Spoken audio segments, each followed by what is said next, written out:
Before we start the meeting, everyone turn off the file. Okay? So that's number two. Take your hat off.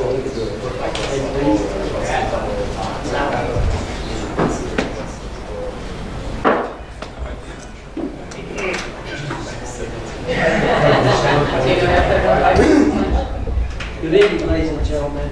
The August 1st of 2016 regular meeting of the Lacey Township Board of Adjustment will now come to order. Will everyone please rise and join the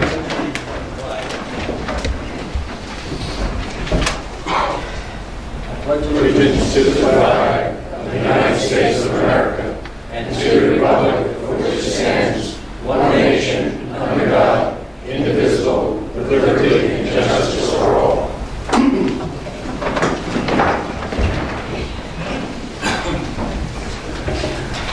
Secretary, please call roll of the board members.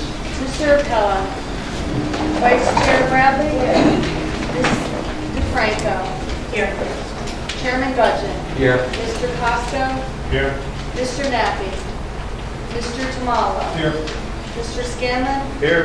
Mr. Letellier. Here. Thank you. You're welcome.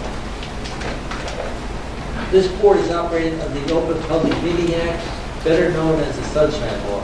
Proper notice for this meeting has been posted in the Asbury Park Press on the 9th day of January and the Beacon on the 14th day of January 2016. The time and date of the Board of Adjustment meetings for the 2016 have also been posted on the official bulletin board of the municipality and filed with the municipal clerk.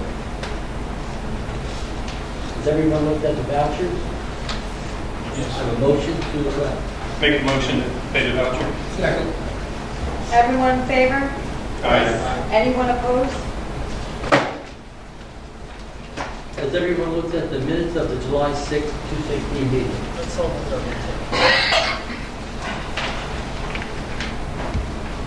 Make a motion we hold it till the end of the meeting. Second. Everyone in favor? Yes. Yes. Anyone opposed?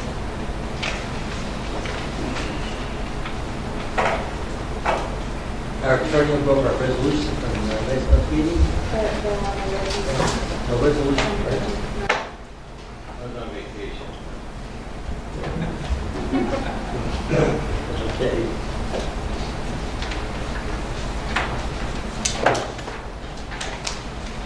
There's no old business, new business. It's going to be appeal 16-11, block 276, lot 11, tax map 18, 118 South Main Street, Port River, submitted by German.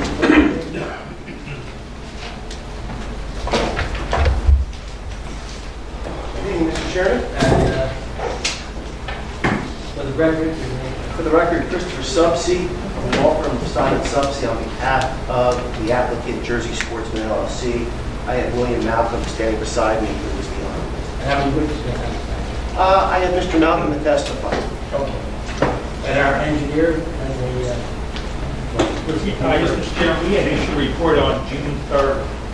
Jim then issued a supplemental report to greater explain the proofs that are necessary, and the date on that letter is July 13th. Susan, I understand, put a copy in everyone's packet, and I brought extra copies in case the public would like to have that. Do you have a copy? For the record, would you like to go over that? Would you like me to begin? Well, we have the two reports. We have the June 3rd report, and then I'll follow up with the more recent report. What Jim had provided, this is letter C on page 2 of the June 3rd report. Jim went through the identification of all the permitted uses in this district, and firearm sales is not permitted, so the determination was that a use variance is in fact necessary. On number 2 on his report, this is on page 3, he identified the fact that residential uses are permitted only if they were existing at the time the ordinance was prepared. My understanding is that this application does have residential use on the second floor. There are other heavy requirements with regard to residential, specifically that the residential has to be not on the first floor, but on the second floor. So, Cannot hear in the back? Could you go to the mic? how does this work? Is that working, Mark? Okay. Is that better? Yes, better. Yes, thank you. All right, I'm going to paraphrase real quickly. So we have the two reports, June 3rd and a more recent report dated July 13th. I'm going to the June 3rd report. The first item was the listing. This is what Jim Kelly prepared. It's a listing of the permitted uses in this district. Firearm sales is not permitted in this district, and so a use variance is required. Item number 2 in the report identified the fact that residential uses are permitted if it is C-150, if it was existing at the time the ordinance was prepared. We will need testimony with regard to the residential use on the second floor. There are some specific sub-requirements with regard to residential. For example, that it can't be on the first floor, it has to be on the second floor. And if there was to be an expansion of that use, it couldn't exceed the setback requirements. On number 4, in Jim's report of June 3rd, page 3, he asked for a presentation of the location and verification of this fact is in fact on lots 11 and 12 of lot 276. So I think this would be part of the applicant's presentation. Can I grab one of those reports because mine stated April 29th, we have June 3rd? We have a June 3rd and also a July 13th. You have the next one? Actually, I have the one. Okay. It was the report that was issued at the last meeting.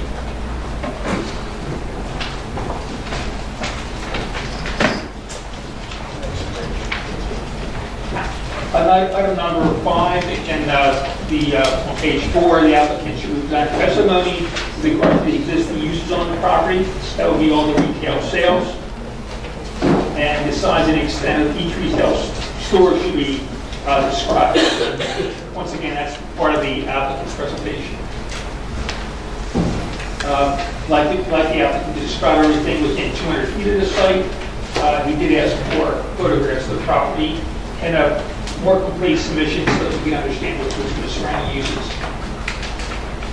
Number 7, the applicant should describe the present operation of Jersey Sportsman, including hours of operation, types of products offered for sale, delivered to the store, and procedures of sales. Number 8, applicant should describe all the types of firearms that are proposed to be offered for sale on the premises.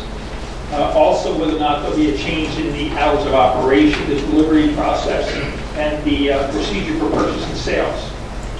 Number 9, the requirements for all federal, state, and local regulatory agencies and associated permits, licenses, inspections, regulated the sale of ammunition, and the purchase and sale of various types of firearms should be described to the board.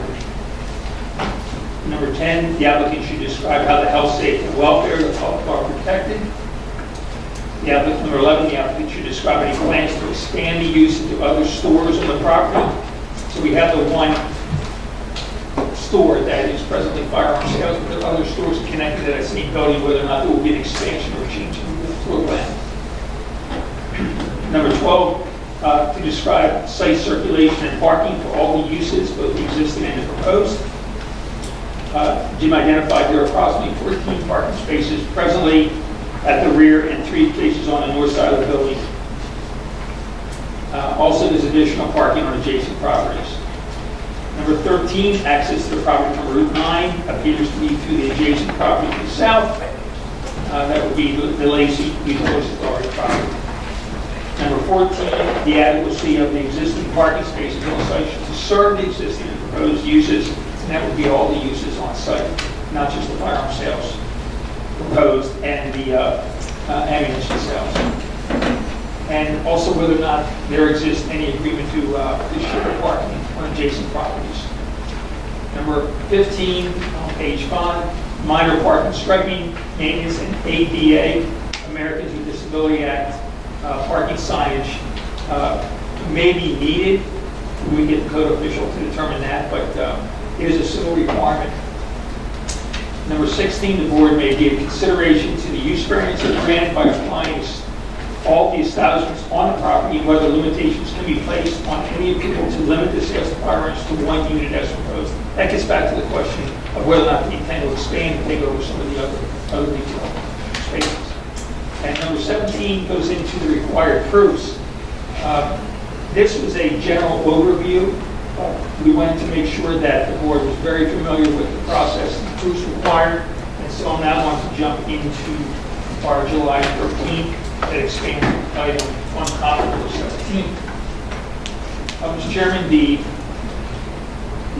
letter dated July 13th, there are 5 comments, and very specifically spells out exactly what the board will need to consider, what proofs you're going to need to receive on behalf of the applicant in order to make your decision.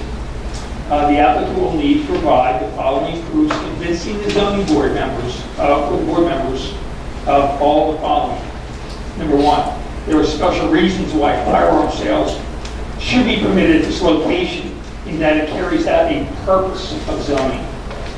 For refusal to allow firearm sales at this location would impose an undue hardship, such as the property cannot be used for any other permitted use. Purposes are described in the Municipal Land Use Law 4055D2. Note that court rulings have held promotion of general welfare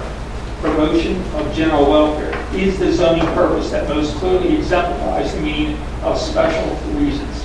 That's number 1. Number 2, that this site is particularly suitable for firearm sales. So we need to prove that. Number 3, allowing firearm sales on this site will not be inconsistent with the intent and purpose of the Lacey Township Master Plan and Zoning Ordinance. Not inconsistent. Number 4, there is a valid reason why firearm sales should be permitted on the site despite not being permitted in the highway business zone.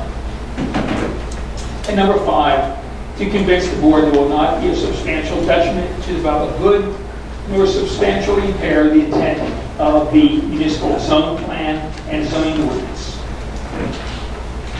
The applicant should present the current site security measures for ammunition sales and any additional site security measures for firearm sales.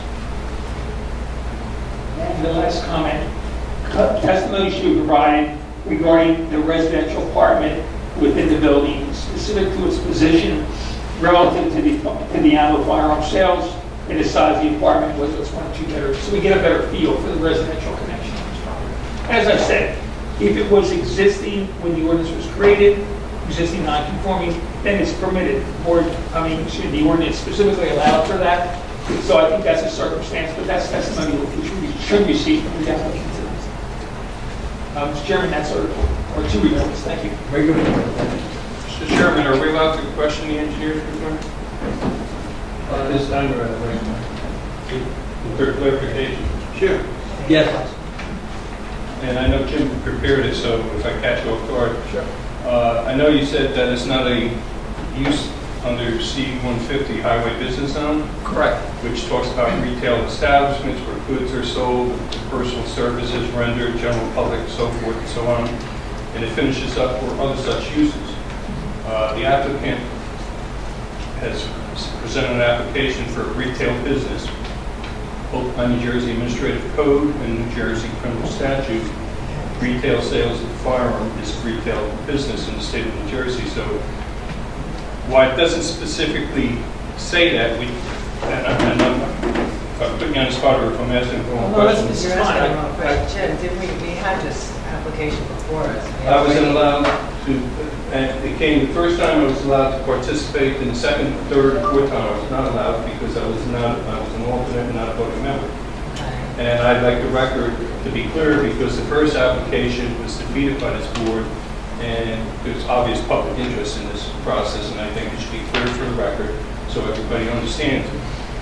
So under our code, there's a lot of other things on the C-150 that's not listed here. Would you say they're prohibited and we need a come before the planning board, such as an SA shopping center, there was an Army Navy store that's not listed there, there's a, what do you call it, psychic, that's not listed there, there's a barber shop. So the only question I'm having is because this is a general list, it's not all inclusive, that's why it finishes by saying other such uses. Now, we're not talking wholesale, we're not talking manufacturing, we're talking other retail businesses. And if the zoning ordinance, and the way I read it, and again, I'm only a layperson, not an attorney, but if you go to subsection P, prohibited uses. Firearms sales are not listed under prohibited uses anywhere in the C-150. Now, when you look at other zones such as manufacturing, it prohibits the storage of explosives or the storage of manufacturing of fireworks. And my only concern is because this has been going on for so long, I want to make sure it's clear to the entire board and to the community that New Jersey is one of 5 states that its constitution allows local municipalities to regulate the sales of firearms and ammunition. And this municipality has never introduced an ordinance restricting it. So to say that it's prohibited and the municipality hasn't restricted it, and again, it's your interpretation or Jim's interpretation, but my interpretation is quite the opposite. Well, when I attended my first meeting, which was last month, the point was made that the board had already made a determination that this was not a permitted use, but I'm going to go beyond that because I think you asked very specific questions. It's also talking about other uses that are convenient to the local population, to the local community, as opposed to a greater population beyond a market greater. So you also need to keep in mind that typically municipalities have an ordinance that lists everything, and this is through multiple court cases. I'm sure Tom can confirm that if it's not specifically listed, then it's not permitted. In this circumstance, you're absolutely right. It's not prohibited. A lot of things are not prohibited. Heliport, for example. But because it's not permitted, specifically listed, that's the go-ahead to identify the fact that it is not allowed in that district. So we are specifically talking about what is permitted in this district. This is a land use issue.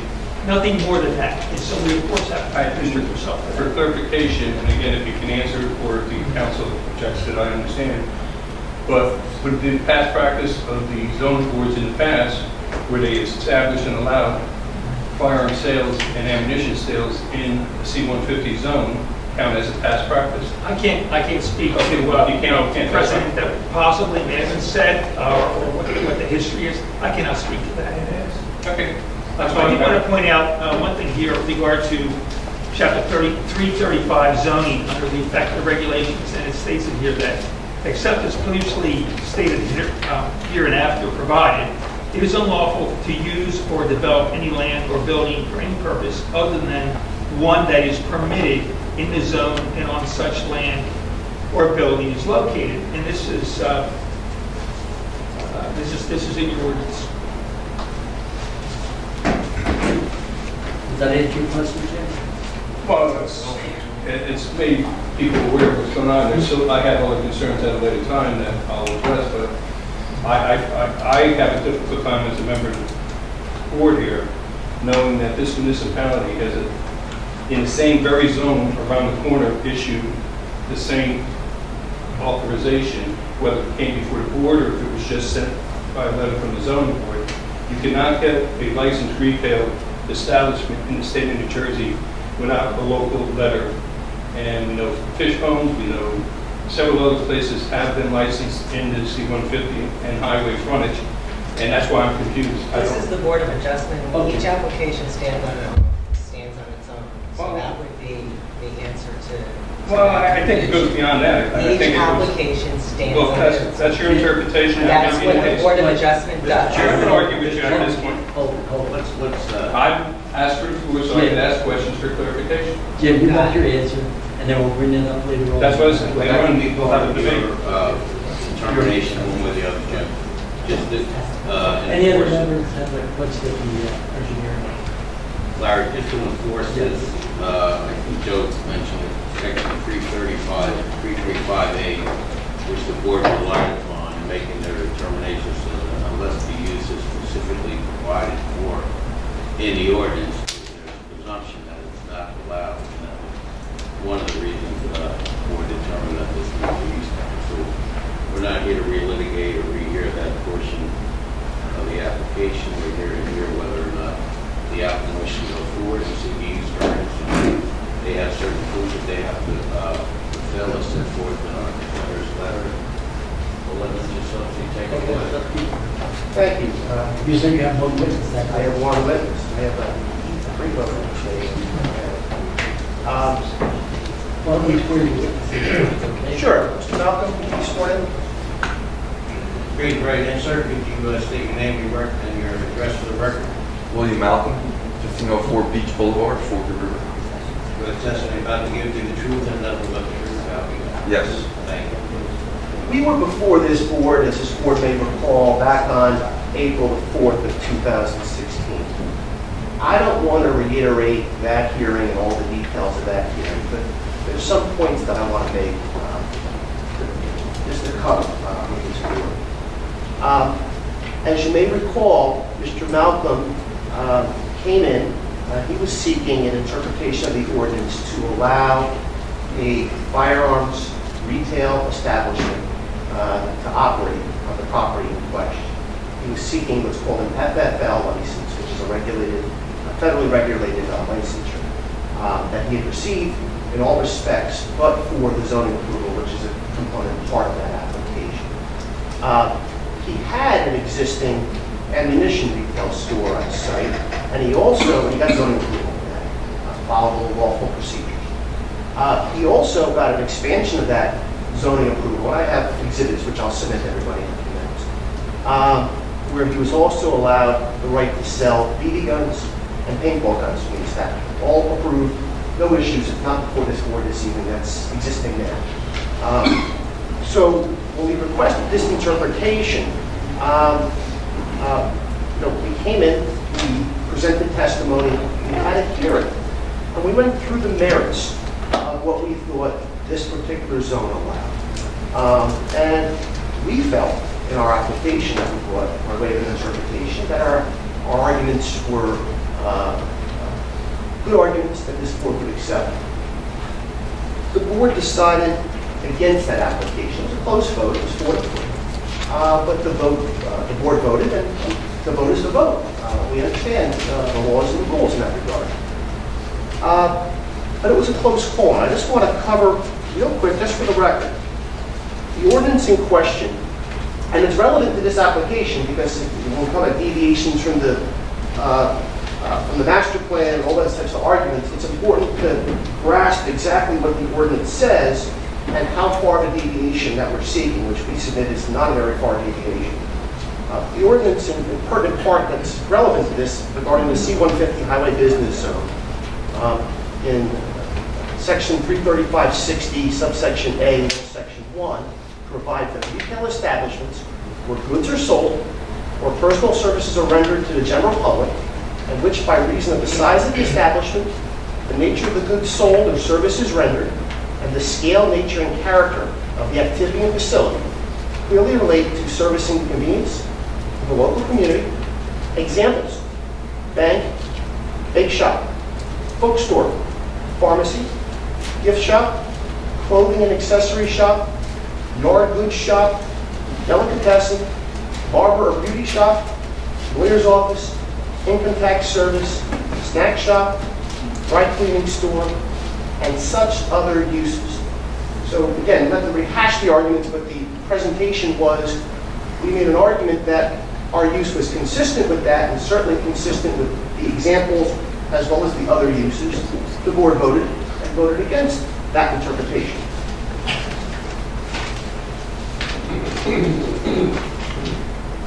Notwithstanding those arguments, during caucus, before this board voted on the interpretation of this, there were some comments made.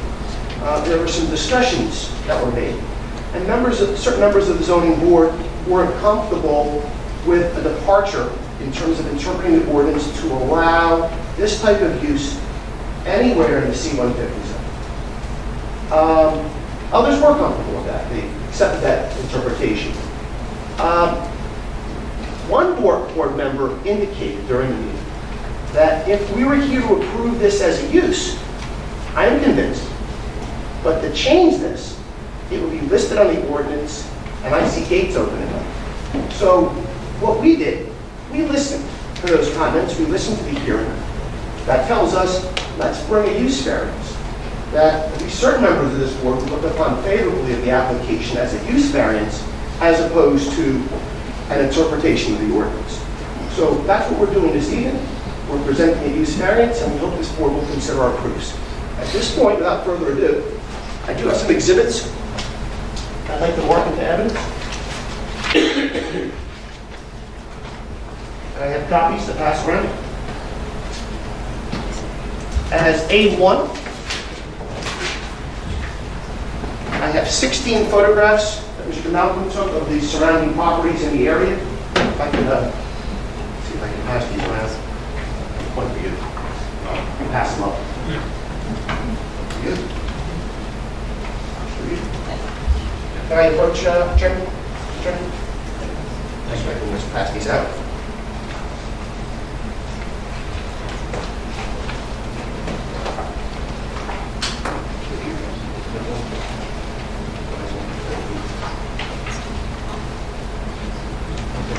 My paper clip came off, so I apologize if you don't complete the package. Yeah.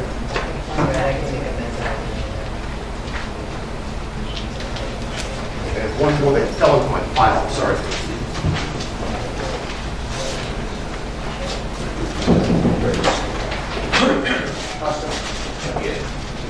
What I also have, Sue, do you need an exhibit, or if I didn't give you? I'm just going to mark the one I have as A1. Perfect, okay. The whole pack will be A1. The whole packet is A1. What I want to do is mark all the exhibits, and then I'll go through all the exhibits, if that's okay, Mr. Chairman? Sure. Okay. As A2, I have these 4 aerial photographs of the locations where other FFL licenses were issued in Lacey Township.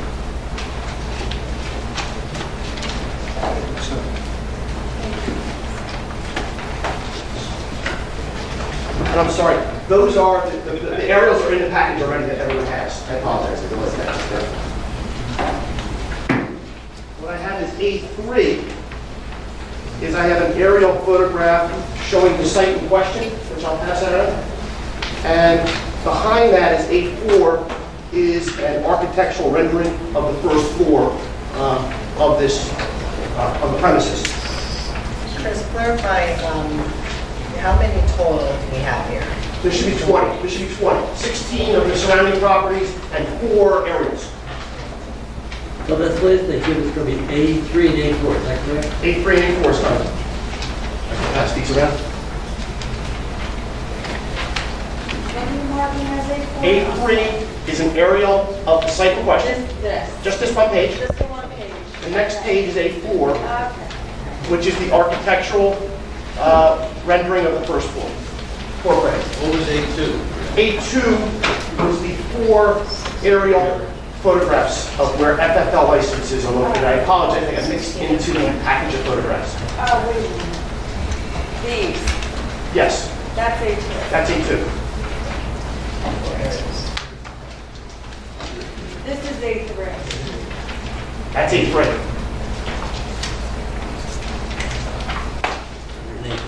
And A4 is the floor. The architectural floor plan. It's not even ready, I'll go to A5. That's just one extra. That's easy. As A5, I have the license to retail ammunition sales only.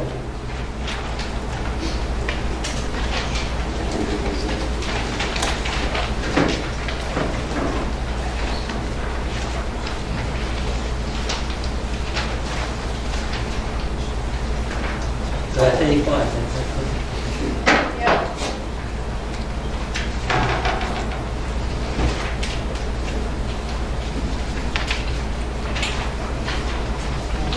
Okay. I next have A6, which is a dealer inspection report for the ammunition sales use. That is dated September 24, 2015.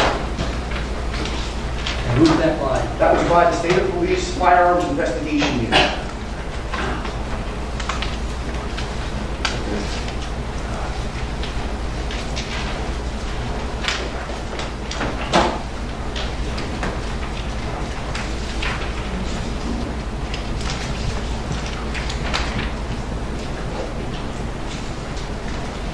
A7 is also a dealer inspection report, but this is the inspection done by the same agency, the State Police Firearms Investigation Unit, relating to a firearms inspection of the premises. Two more exhibits among us.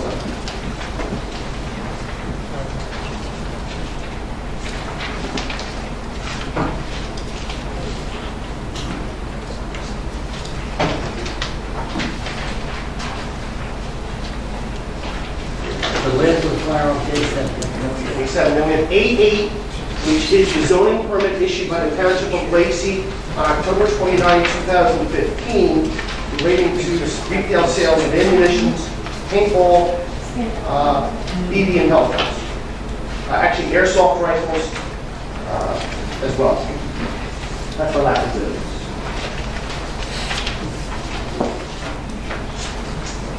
Okay.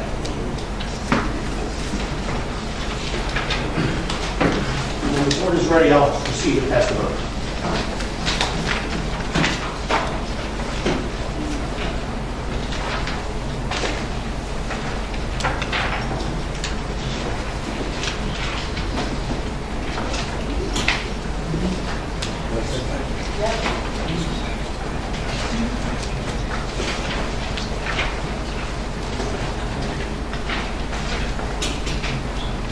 All set? Okay, all set? Move over item by item.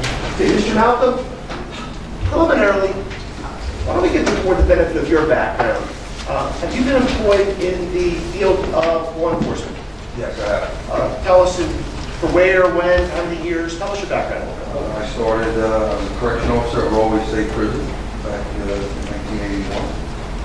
From Railway State Prison, I became a Plainfield police officer. From the Plainfield Police Department, I retired as a captain at the Union County Sheriff's Office. How many years did you work as a captain at the Union County Sheriff's Office? Total in all three is about 25 years. 25 years in all three capacities? Yes. And with the Sheriff's Office, you were about 23 years, is that right? Approximately? Yeah. Was your father also involved in law enforcement community? Yes, he's under sheriff of the Union County Sheriff's Office. For how many years? 37. 37 years. At some point in time, you retired from the Union County Sheriff's Office as a captain, is that correct? Yes. Okay. Did you continue in the field of security after that? I opened up a security company, Cobra Security and Investigation. And you were the owner of that business? I was. That was for about how many years? About 4 years. About 4 years. When you, with respect to your location in question, you're currently operating an ammunition retail establishment, is that correct? Correct. And before you were able to open business, did you have to have background checks done? Yes. This is just for the ammunition sales. Correct. Tell us about the background checks that were involved in that process. The background check is, it takes about 3 months through the New Jersey State Police, and there's also an application made to the ATF. State Police came out and inspected my store. They required certain physical needs that you have to put on the store, such as bars. I had to secure the store with bars, put an alarm system and a surveillance system, and they come back and they inspect and they look at your requirements to ensure that you comply. And is that the inspection form A6 that we submitted to the board? Yes, it is. That was done on September 24, 2015? Yes. And did you comply with all the recommendations? There's some handwritten recommendations saying the Yes. bars and security systems and things like that. Yes. Did you comply with all of them? Yes, I did. Okay. And you went on beyond that. You also went and applied for the federal FFL license. I applied for through the ATF for the FFL. And was there a similar background check and inspection process? There is, the ATF did come out and, for the FFL, and they put me on hold because I didn't have a zoning letter for the town.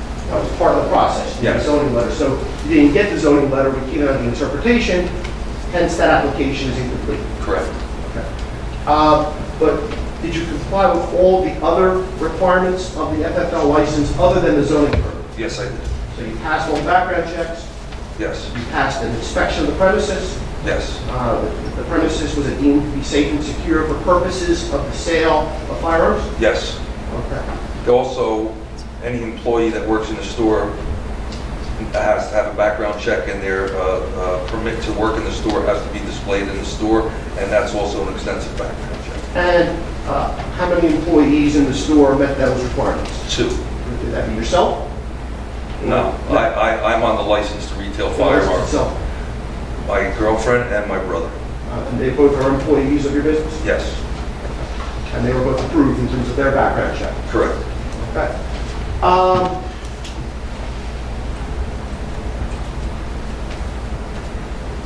Tell me, what is an FFL license? Federal firearms license. Okay. And what does, if you had an FFL license, what would you be allowed to do with it? Well, how is it used? An FFL allows you to buy, sell, and trade firearms, but it also allows residents of Lacey, if they were to purchase a gun or any other firearm in another state, such as on an auction or another website, that has to be legally transferred to an FFL to the state of New Jersey. Once the gun arrives at the legal gun store, they do what's called a NICS check before they even hand the gun over. So it's an extension of a background check when you buy a firearm. The NICS check has to be complete before you turn that firearm over. And if it's a handgun, they apply for a handgun permit. That's a background check. On top of that handgun permit, they have to get a NICS check before I can turn the gun over to the resident. You know, that's basically the FFL. And the FFL, you would sell guns? Yes, Would you be able to purchase guns from someone if they wish to sell it to you? yes, And again, you talked about this transfer. So if a gun was bought in internet in Virginia, and the person was to have it in New Jersey, they would transfer it from Virginia to your store, and you would do the exchange. Was that fair? Or? it's fair, and currently there's 3 in town that are transferring firearms to residences. Aerial photographs of those 3 locations. There's actually 4 locations. There's 3 that are current. There's 1 no longer current. Correct. Well, tell me about the 3 in the residences. Where are they located to the best of your knowledge? One is located on West Lacey Road, And out towards Bamber Lake? out Bamber Lake, it's Bamber Arms. Another one is in Lenoka Harbor on Oak Hollow Lane. And there's a third at, I think, 712 Pine Street in Lenoka Harbor that currently are able to transfer guns to their homes. Those are the 3 that are current. Was there another one in a business district? Yes, there was a bait and tackle store. It was called Fishbones. It was right. It's currently Grizz's Bait and Tackle. If everybody knows where that is, I'm sure. That was Fishbones. They got an FFL license in 2013, so they were afforded a zoning letter without doing any of this. They had their FFL, which expires in 2016. However, they went out of business before. In that business, is that, I believe it's located, is that across from the corporate art school? Yes, it is. Just in terms of its location. Correct. In terms of our application, I believe you've taken some photographs which we've submitted to the board of all the surrounding properties. Yes, I did. The photographs that you took, they accurately depict the properties surrounding where your business is located. They did. And is it fair to say that you're in a commercial area on Route 9? Yes. Okay. And again, you have the zoning approvals for the ammunition sales and the BB gun and pellet gun sales. It's just you don't have an approval at this point for the FFL license. Correct. In the location you're at, it is a little shopping center. There's other stores next to you, is that correct? Yes. What is next to you? Tell me if you go to these, there's like 3 stores that are adjacent to you? Yes. What are they? Right next door is a tarot card reader or palm reader, So it's psychic reader? psychic reader. Okay. Next to that is a haircut, $7. $7 haircut. Okay. And next to that is a smoke shop. Are there also residential units within the building? Yes. Okay. Do you know how many and where they're located? 2. They're both in the rear, and one has a second floor to the apartment. So there's 2 that are in the rear on the first floor? Yes. Okay, they're shown on the floor plan that we submitted? Yes. Okay. It Can you shows the identify square. that for us as far as, because it all just says tenant space? Those are the 2 units. The smaller of the 2, I believe that's the one that also extends upstairs? Yes. So this one? No, No, the small. smaller one. Right, Right this there. one also goes You upstairs. see the That's the stairs? access, Yeah. right? You see the stairs that connect to that? And this is the first floor unit? Yes. So there are residential units on the first floor? There are. To your knowledge, how far back, there's also a residential unit upstairs, which is an extension of that first floor unit that goes upstairs? Correct. And I believe upstairs, how many square feet approximately is upstairs? 700. Maybe 700 square feet. Those units, how far back do they date back to? Approximately 4 years. They predate the zoning ordinance, is that Yes, fair? yes. I'm just going to ask you here again to, Identify yourself. Vice Chair Bradley, I want you to, these are the stores.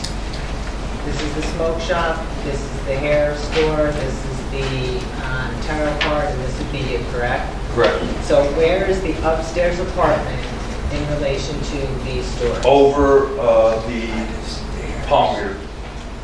So the palm reader is the 465 square feet. Correct. So if you see the It'll be stairs. over there. Oh, it's over the palm reader. It doesn't, Over the whole, I mean, I really would like to see what's the floor plan It does. upstairs? Mr. McCrease is the owner of this site. This is the information he gave us. He doesn't have a floor plan for showing the upstairs. But my understanding is it's directly above it and it's approximately 700 square feet. So it's in the vicinity of the 465 and the 182. That would be the location of where the upstairs portion of the residential unit is. So It's- it does it's or not does over not- my store. It does or does not share any walls with you? does not. And just before you go any further, I just want to ask, going back to your license for the inspection, you talk a lot about and it's all written here about the bars and the alarms and so forth and so on, but what other things were required as far as the building? What kind of standards did they have? For instance, can they have residential upstairs? It didn't matter to them. Were they aware of that? Yes. What Yeah, other they, kinds- they, What other kinds of proofs did you have to have besides the bars and the expected to be security? yeah, they physically come there. So they do an inspection of the building, they do an inspection of the store. They list everything they want done, any deficiencies or no deficiencies, other than they wanted the security of the building, which obviously passed all their inspections, retail firearms, just missing the zoning letter. So the state police passed your inspection? Yes, sir. Yes, sir. And there's no checklist like everything else in the world, there's a checklist that you have to abide by. There's Not nothing. not that I'm aware of, but I guess we could consider that a checklist, maybe. Yeah, the dealer report you're talking about, the A6 and A7. Yes. Okay. And again, when they came out, you called them and they came out and they told you when they're coming out and they physically inspected your store as well as the surrounding area? Yes. And they asked you questions? Yes. And you answered their questions? Correct. And what was done, they gave you this form, Yes. And the license? which is A5. Yes. Identified as the license. A5 is the license to retail firearms, but in this case, it's for ammunition sales only. Correct. Well, when I first started, I just started with the ammo in anticipation of expanding at a later date. So the trooper had said, we'll put ammo sales only on the retail firearms license. When you get your zoning letter and you're ready to add firearms, we'll remove ammo sales. Can you clarify when you say expanding, you're talking about not expanding the structure of the building, but just what you're selling? Correct, the product, not the physical structure of the building.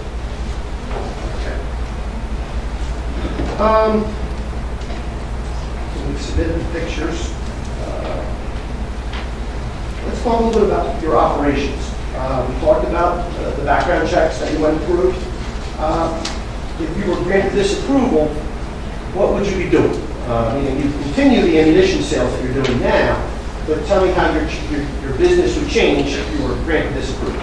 The business would change. In other words, I have a lot of customers that come in and buy ammunition, Lacey residents, and they ask me on a daily basis, when are you going to sell your firearms? We have to go to Stafford or Toms River. I said, well, I've applied for it. I said, I would like to have that available to you guys and girls. What would you be selling in your store? How would your sales go about? Well, that would depend on what type of firearm somebody wanted. There's a lot of hunters that would involve rifles and shotguns. A lot of people use their firearms for target practice, and they go to shooters, or they go to sure shot, or they go to range 14. And there's a lot of sportsmen out there, and there are a lot of shooters. I also would I have a catalog. If somebody wasn't sure what type of firearm, they would be able to look through a catalog. And in terms of sales, would you propose having rifles and guns in your store? Sure. Any estimate? I mean, you're not a very big store. About how many would you plan on having in stock? I would say it would be under 50. Under 50. And you also have catalogs, so a lot of the sales will be through catalogs? Sure. In terms of hours of operation, what hours of operation would you propose? Right now, I am Tuesday through Saturday, 10 to 6, with the exception of Thursday, I'm open till 7. 10 to 7 on Thursday? Yes. Otherwise, it's Tuesday to Saturday? 10 to 6. Correct. Closed on Sunday, Monday? Yeah. How about delivery of firearms? Tell us about how deliveries would be. Deliveries are normally UPS or FedEx. Bottom line. Would someone have to be there to receive the delivery? Yes. Is that something different about your operation of an FFL as opposed to your understanding of other operations of FFLs and residential locations? I'm not sure. I don't know if they're accepting their packages and signing for them. I can't speak for that because I just don't know. Understood, but certainly you would have someone there to receive every delivery. Correct. And if it came after hours, too bad. They have to come back the next day. Yes.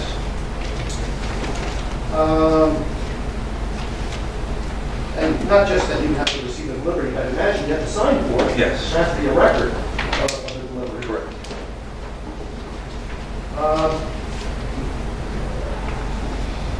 In terms of, is there any additional security measures you would employ in the store? Meaning, you talked about what you had to do to get the license. And operating a store, tell us about store security. The store security is the license itself, with the state police deeming that store is secure to store firearms and ammunition. Okay, you have gates and locks on all the windows. Yeah. I mean, is your store set up like the safe already? Yes. So it's a secure. It's a secure very secure building. environment. Yes. And the concern about the residential structures within this shopping plaza, this building that you're in, is there any way to have access between your building to any other units? No residential unit, none of their walls touch one of my walls or my ceiling.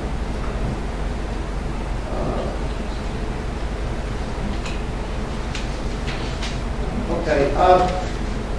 In terms of the health, safety, and welfare of the public, certainly you would continue to pursue the security features that we talked about. Correct. You would follow the laws. Yes. You would only be selling guns to people that are registered and licensed to receive guns, It's a correct? very well-regulated business. And you're familiar with the regulations, but you would certainly adhere to them. Sure would. Do you have any plans, we're seeking this approval for this particular unit in question, which I believe is approximately 395 square feet. That's all you're seeking, is that correct? Correct. Do you have any plans of expanding the walls outward or going next door? You're just No. in this unit. Yes. And if you ever did, your plan would be to apply for an expanded FFL license and go back to this board. Correct. So you wouldn't be doing that without necessary lawful approvals. Correct, yes. But you have no plans whatsoever of expanding the No. use. You want this approval for this location at this site, correct? Yes. And you're not seeking an approval of this use variance for anything other than a 395 square foot unit where you operate? Correct. Not for any of the other units? Correct. Parking. Now, you have the zoning approval for the ammunition retail use, correct? Yes. And when that was issued, to your understanding, that included an analysis as to the parking. Is that fair? Yes. The only difference now is if this use was approved, instead of you having a retail ammunition, BB gun, and paint pellet gun store, you would also have a store that can sell, exchange firearms. Correct. Would you anticipate there being a change in the parking requirements when the traffic coming No, to the site? no, I would anticipate it'd be about the same because it's going to be the same clientele that come to me presently. That there's a lot of gun enthusiasts in Lacey Township, and they buy their ammo, and it would be the same clientele. You know, somebody that's not going to overload from other towns because other towns have firearm stores. They have gun stores already. You've been operating this business, the ammunition retail business, Jersey Sportsman, since approximately September of 2015? I started in September. By the time I got all the inspections and everything, I didn't open up until December, so it was quite a lengthy process. Has the parking on the site been adequate? Sure. Has there ever been an issue where parking was not adequate? Never. Not just for yourself, but for the other surrounding businesses in the parking lot where you're located? No problem whatsoever. And on site, I believe they're not well marked all the way out the back, but there's 14 spaces in the back and 3 on the side. Yes. Okay. There's also an aerial photograph showing this property along with the MUA property, which is next door, which abuts up to the firehouse, firehouse property, correct? Yes. And that shows, besides the 17 spaces we just allocated on your site, another 46 parking spaces that are available for use if need be. Is that Yes. correct? That's Sure. the question. Yes. But hold your question till the end, please, then Okay. we can move here. Welcome back. So again, there's adequate parking at this location. Granted, some of that parking is for other uses, but we're talking about a shared use. Sure. And there's never been an issue that you've seen since you've been here. No.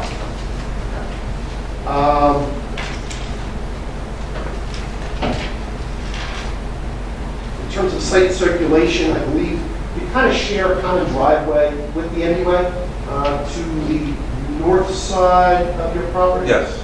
Oh, excuse me, the south side. South side. South side. So on the south side, it's a common drive area between the MUA and your site. Right. It's actually owned by the MUA. There's an arrow in and an arrow out. There's never been any issues with circulation to your knowledge? No. I believe we're agreeable that if the board is requiring flat striping and maybe a parking place signage and pavement markings, that you would comply with those requests? Sure. The parking situation, just to add to that, there was a business operating there before I Correct. opened my business. You know what business was there before? Lacey you? Army Navy store. Army Navy store. So kind of in the same genre, but Yeah. slightly different. Yeah. To your knowledge, do they have any issues with parking? No. Again, we talked about this, but this application is limited to this one location for your discussion. Let's go over the checklist on the board. Correct. In terms of the special reasons for this application, we're seeking to promote the general welfare, is that correct? Yes. Specifically, when we talk about the ability for a resident in Lacey Township to purchase a handgun or a rifle or a Firearm. can they do that in Lacey Township by going to a store? Yes. Right now, they can go to a store and buy it No. in Lacey. They Not can't. anymore. What do they have to do? Stafford, Tom Drew. Or Little Lake Harbor, if you want to go further south. We read into the record before, and it's in the report of the engineer, the zoning ordinance in the C-150 zone. Did you take the opportunity to drive up and down Route 9 to see what retail uses currently exist? Yes, I did. Okay. And these are all retail uses, you have a list, is that correct? Yes, I did. And these retail uses are all uses that were not part of the examples listed in the ordinance, is that correct? Correct. Please read the list.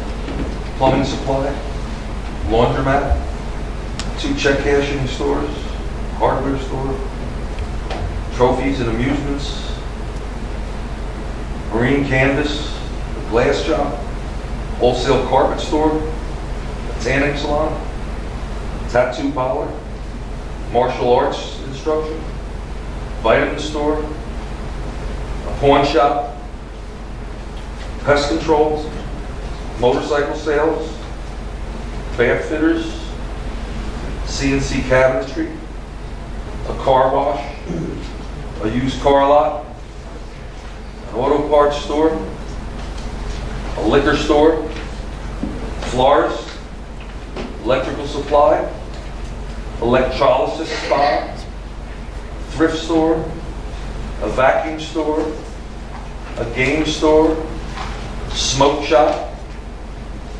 e-cig shop, an appliance store, a paint store, a plant store, another hardware store, a palm reader, a dancing school, a TV repair shop, a Verizon store, a sporting goods store, a candy store, a UPS store, Radio Shack, Firestone Tire Sales, Sleepy Mattress, and a jewelry store. I'm not sure if you mentioned, but your store is an ammunition store. Did you list the ammunition store? I didn't list my own store on there. That's not listed as. Okay. And that's also not in the example list, is that correct? Correct. And the store next to you, the Carrot Park palm reader, is that in the examples? No. And that's also in that area? Yes. Of those examples, how many are you aware of have variances? Do you know? Don't know. Did you check? No. Did you obtain a variance for the ammunition store? No.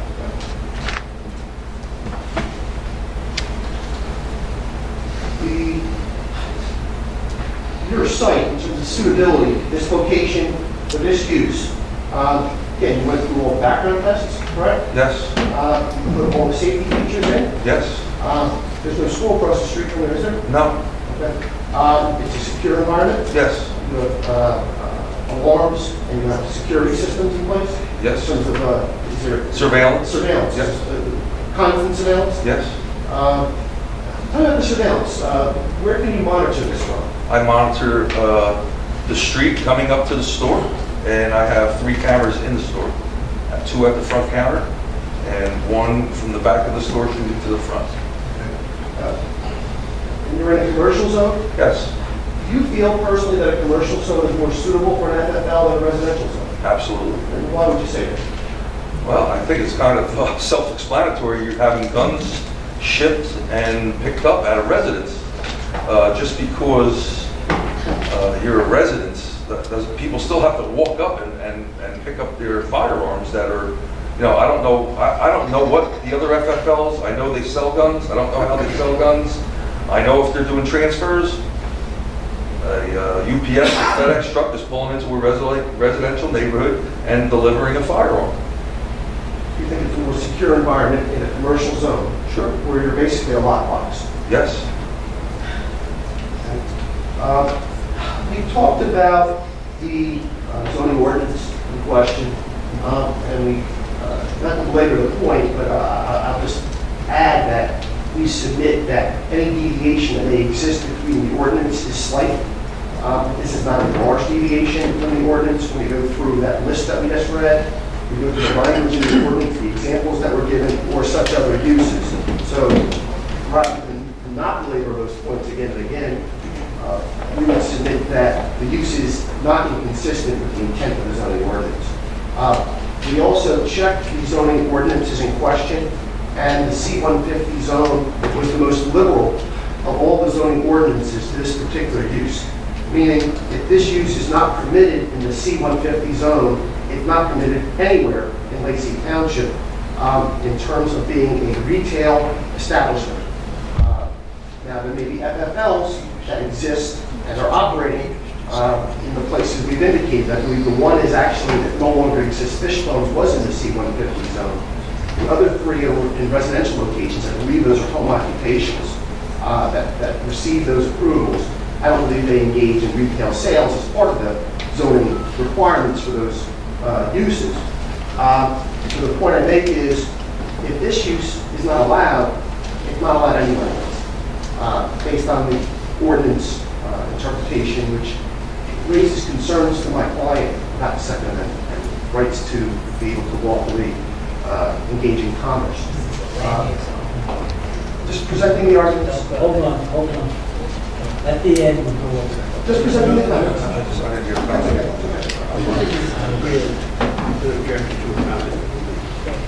Yeah.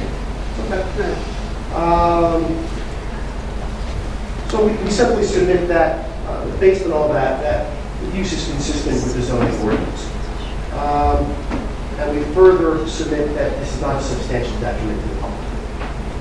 Bill, is there anything else you want to add? The only thing I would add is I didn't expect this to go past the interpretation, and I would hope that they would, going through all this expense and time that I didn't anticipate, I would request that the variance be granted based on all the evidence that we've submitted. Unless there's questions, that's my question. Yeah, that's your only witness, right? That's my only Now, witness. over to the board members, if there are any questions of this witness, right? State your name and ask your question. James Kelly, I got a couple of questions on the, so it's clear to all board members and members of the public. For the record, if anybody doesn't know, I have over 20 years of law enforcement. I'm retired and I did background checks for 7 years on applicants. So I have to ask you a few questions. Not only did you and your workers have to go through a series of criminal background checks, both state and federal, every person that comes in to purchase a gun before they can come purchase a gun or purchase ammunition or purchase a BB gun had to go through background checks. It either present you with a firearms ID card or a pistol purchase permit. Is that correct? That's correct. And to your knowledge and background in law enforcement and being a licensed retailer, those background checks include criminal background checks, psychological background checks, and background checks whether they're alcoholics, drug addicts, or have physical handicaps that would impair them from handling gun safety. Is that correct? That's correct. When you do apply for your permits, whether it's a firearms ID card or a permit to purchase a handgun, you have to list the counties you live in. They do a psychiatric background, any county that you've ever lived in, and as well as a criminal background check. And in addition to all the backgrounds that the general public, any member of the public that qualifies for that, when they come to your store to purchase, they have to go through an immediate further check, which is known as a NIC check, which is a National Criminal Investigation Check. Correct. And they got to fill out paperwork extensively for each gun that's purchased. Is that correct? That's correct. You're not allowed to sell a gun to anybody that doesn't have a pistol permit or a firearms identification card. Firearms ID card allows you to buy a shotgun or a rifle, and if you are looking to purchase a handgun, it's a separate permit to purchase a handgun. And do you know what kind of permit, if someone wants to come in and buy a pistol, BB gun, or a pellet gun, what kind of permit they would need? They would need a permit to purchase a firearm. So they can't even purchase the BB gun without going through a criminal background check, a psychological background check, and all the other checks that are required, and then the instant check at the time they come to purchase. Correct. The gun. Yep. And for whatever reason, I don't know if you've experienced, if the state NIC system is down, you can't transfer that gun until you get a authorization from the state. Yes. Confirming that they're legal, even though they have all these other backgrounds. Correct. Can't release it until the next check comes back. You do not have, or do you intend to ever have, any firearm discharging on your property as far as testing guns or anything? No, sir. It's not permitted. Not permitted. And I don't want to know exactly. It's clear to say that you passed all the security features that are required, because I don't want to specify in public record what they are, required by the state of New Jersey and ATF. Yes. Can I just ask a real quick Sure. clarification? If I have all my ducks in a row, can I just walk in off the street and purchase a firearm from you and then leave the store at the same day with that? If the NICS check comes back in the same day, the NICS checks sometimes take a little bit longer. So in other words, you may have to come back the next day if the NICS check doesn't come back the same day. But once the NICS check is done and the proper paperwork is done, you leave the store with the firearm. Is that possible for it to be a same-day thing? Yes. Or does it usually take some time? I wasn't aware, I thought. No, it's possible it was one like day. 2 or 3 day or No. something, or you could just walk in off the street Yes, if you had the proper license. correct. Permits purchase. Under New Jersey law,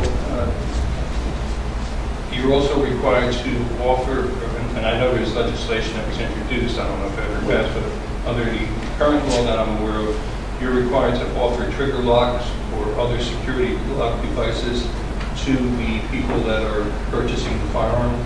Correct. I also have placards that the state police give me for gun safety. For child safety, Yeah. yes. Yeah. And you're also under state law, and just so people understand, there's federal law which the assault weapons ban expired in 2002, I believe. But New Jersey has its own ban on assault weapons and large magazines and capacity of weapons. Is that true? That's correct. And so you can't sell a banned weapon without someone having a state or federal license to possess an assault weapon or a machine gun. I can't accept a New Jersey non-compliant firearm as an FFR. And again, you did testify about guns being delivered to your shop, and unless it's changed or I misunderstand it, if someone wants to transfer a weapon for whatever reason to their son, and their son lives in California, they can't just put it in the mail. They have to come to a licensed dealer such as like you. Correct.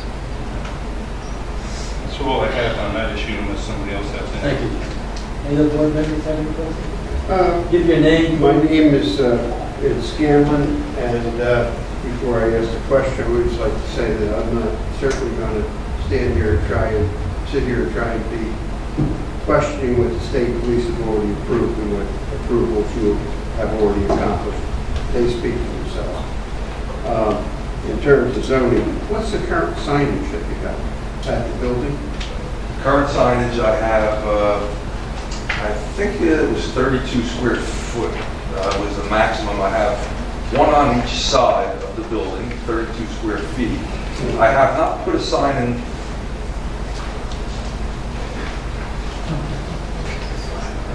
I have not put a sign out front yet because I don't want to invest the money into a sign that says just ammo.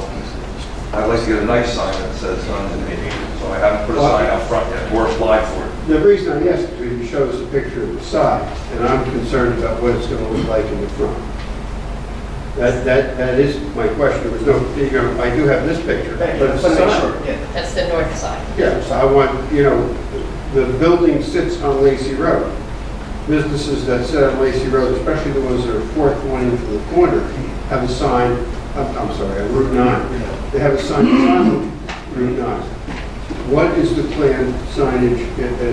Is it going to come off the building? Is it going to be on the face of the building? There was a sign for the Army Navy store, and I just didn't have it designed to put back up because I don't know what I want to put on yet. But there's an existing sign there.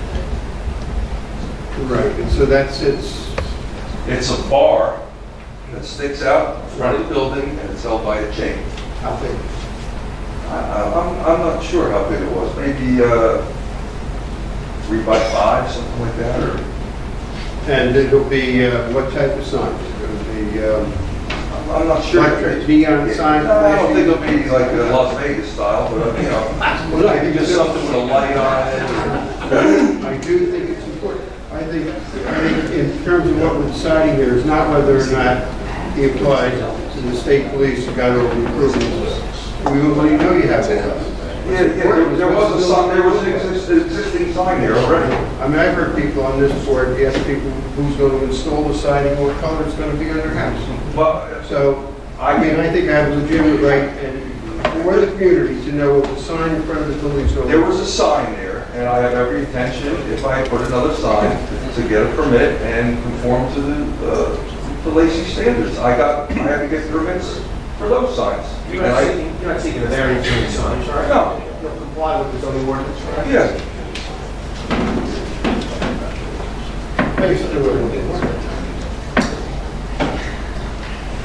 Any board members have questions? Yes, I do. Mary Ann Franco? Mary Ann Franco? That's already pursued, they can ask. No problem. A question as far as planning and land use, and if our board professional may be able to help me out here. How many spaces are required for the commercial use? Is it based on square footage? It's on square footage.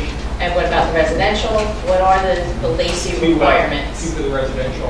Two for residential, each residential? Yeah. based So on that would be square four. footage. Going back to Jim's report here. I'm sorry. Well, I know you said how many are existing, how many are there, but I don't remember it saying how many would be required. Without, She doesn't state how many required. Exactly. But he identifies how many there are. And so in that circumstance, because there are so many uses, you can also go, what's necessary, for example, a barber shop or something like that, where you have a certain number of chairs. So there's really various requirements. But the basic question is, how many are there now? There are 14. Is it adequate? So is there a time in which there will be a greater demand than what they provide? So that's one thing. The other thing is, will the added use make a difference? The square footage obviously is going to change. They testified they're not going to change how big the ammo storage / firearm storage will be. But the fact that it has a requirement per square foot and whether or not they'll be added to what they have now. That's what it's. right, exactly, and that's my question. Without there being, is there a cross-access agreement or parking agreement for the other sites? Or can they actually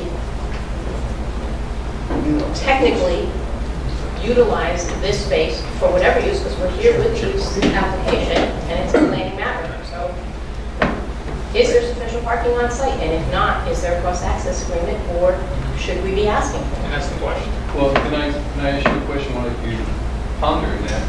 Seeing that this structure, I've been in town since 1969, that structure's been there prior to that. And there's been multiple shops. The corner shop used to be a bookstore and a little deli and all these different things. If this building existed before, it's been configured before, the code, the zoning and all that, is it a grandfather's multiple use building? Well, we're making the assumption that when the building was built, and it's the next number of square feet, and the parking that was provided at that time was adequate for it at that time. And then the assumption is that it continues because you're in an existing non-conforming situation now.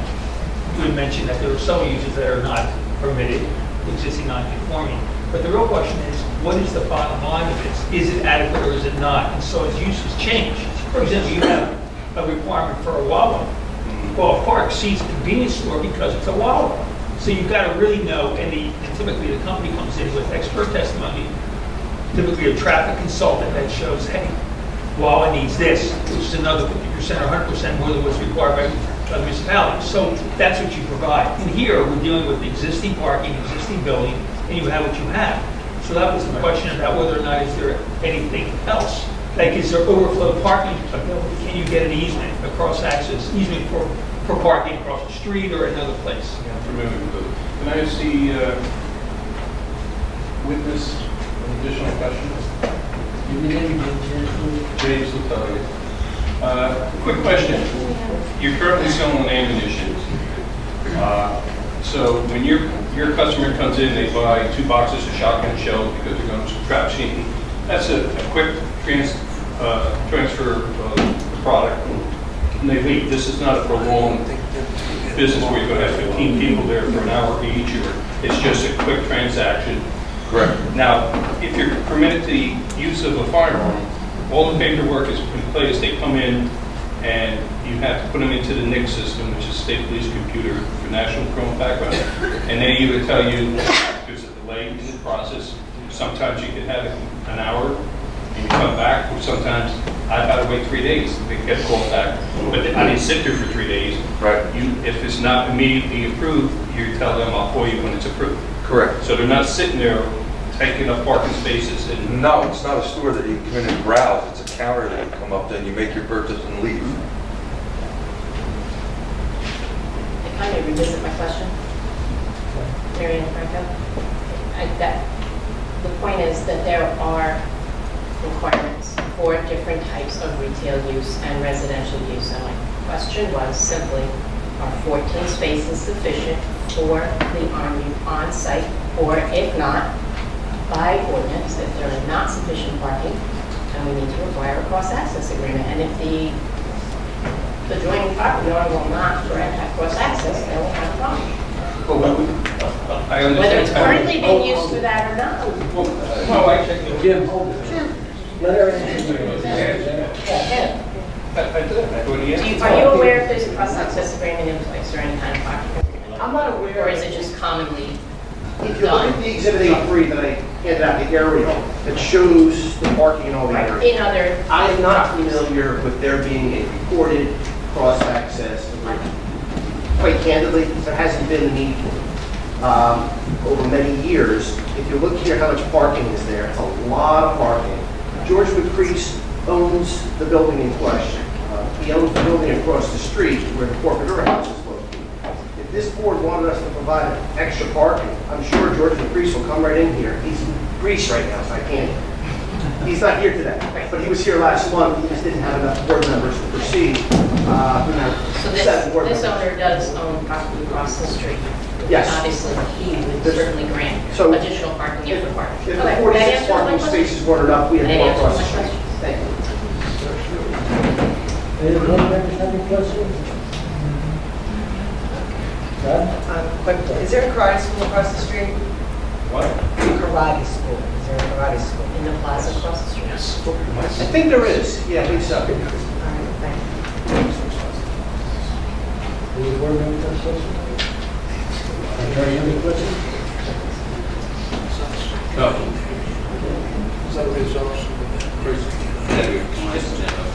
No, it's gonna. 8-4, that's the floor plan, right? Yes, You have that in front of I'll pull it out. I had it out before. you? We marked that as 8-4. Yeah. All right, so you propose to use, I'm looking at, it says tenant space 395 square foot, is that correct? Yes, Now, do you have a lease between the owner and yourself for that particular partition or area? yes. The 465 square foot immediately adjacent to that, do you know what the use of that space is? Palm reader. Who's that? I apologize. You didn't get sworn in yet. No, I don't. But thank you for asking. What's the 682 square foot? $7 haircut. And 718? Smoke shop. And so, this is only the first floor plan, right? Yes, Do you have a second floor? we don't have a second floor plan. So, you have a tenant access, I guess, and then you have tenant space that says 340 square feet. What's the total tenant space, do you know? What we testified to, Mr. Gannon, was there's a 340 square foot space on the first floor. Additionally, for tenants, for residential tenants, there's 182 square feet, and there's stairs there. Right. That goes up to a second floor location. There's approximately 700 square feet upstairs, and the vicinity would be above the 182 and the 465. 700. 680. 465 and 182. It would be going toward the 682 area, but the residential unit upstairs does not touch the walls of our 395 square feet. Or the roof. Nothing over, there's nothing over or around. And all these If you look at the tenant spaces. pictures, They have, I'm just looking at A4. They have individual entrances. Is Yes. that correct? Yep. And there is no entrance to the tenant access. Is there a stairway? What's that stairway? Is that upstairs or downstairs? Which stairway are we talking about, Mr. Chairman? The one adjacent to the, what says 465 square foot? Yeah, that's the stairway that goes upstairs for access between the one. That's inside the first apartment that goes up to a second floor. Okay, so that's,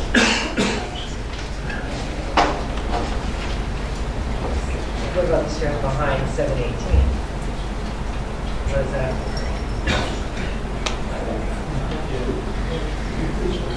That's up.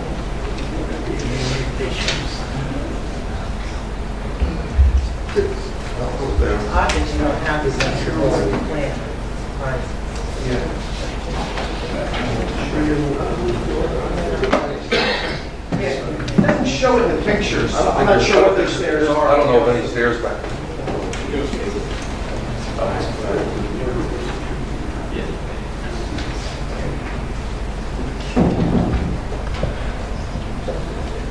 all right, well, you testified that, the client testified that the public convenience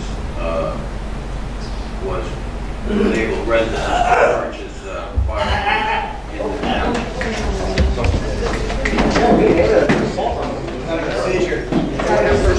A lot of it is that. Yeah, we need somebody.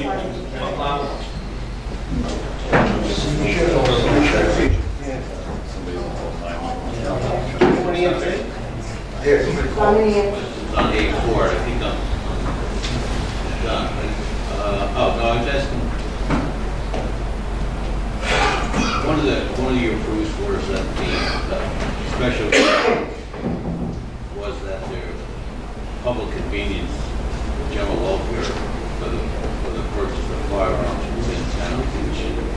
But your testimony indicated that there was 3 or 4 other FFI licenses. FFLs that would allow residents to purchase guns. I'm going to clarify that. Meaning, Feel free. I can step in first. The FFL licenses in town allow the exchange. You're going to give me legal testimony, you're not going to give me. I'm giving you legal testimony. Legal testimony. Next. I'm very comfortable Even though giving you. lawyers testify. I can give you legal testimony backed up by factual testimony. The FFL license allows a transfer in a residence.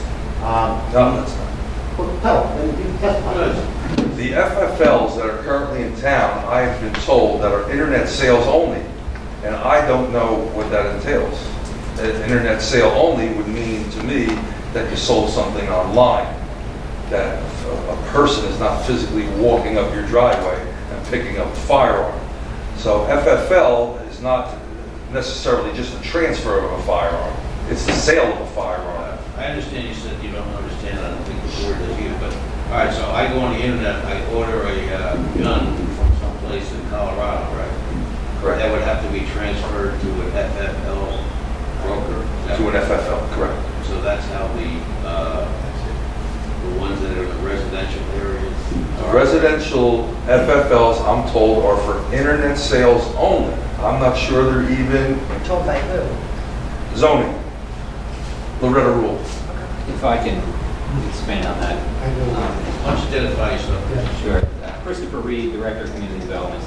Mr. Malcolm is correct. We're not exactly sure what the details of the business operations of the home occupations that have the FFL. I think, and I don't want to speak for Mr. Gannon, but I think the question is, so a person in Lacey Township can purchase a gun from one of these home occupations, correct?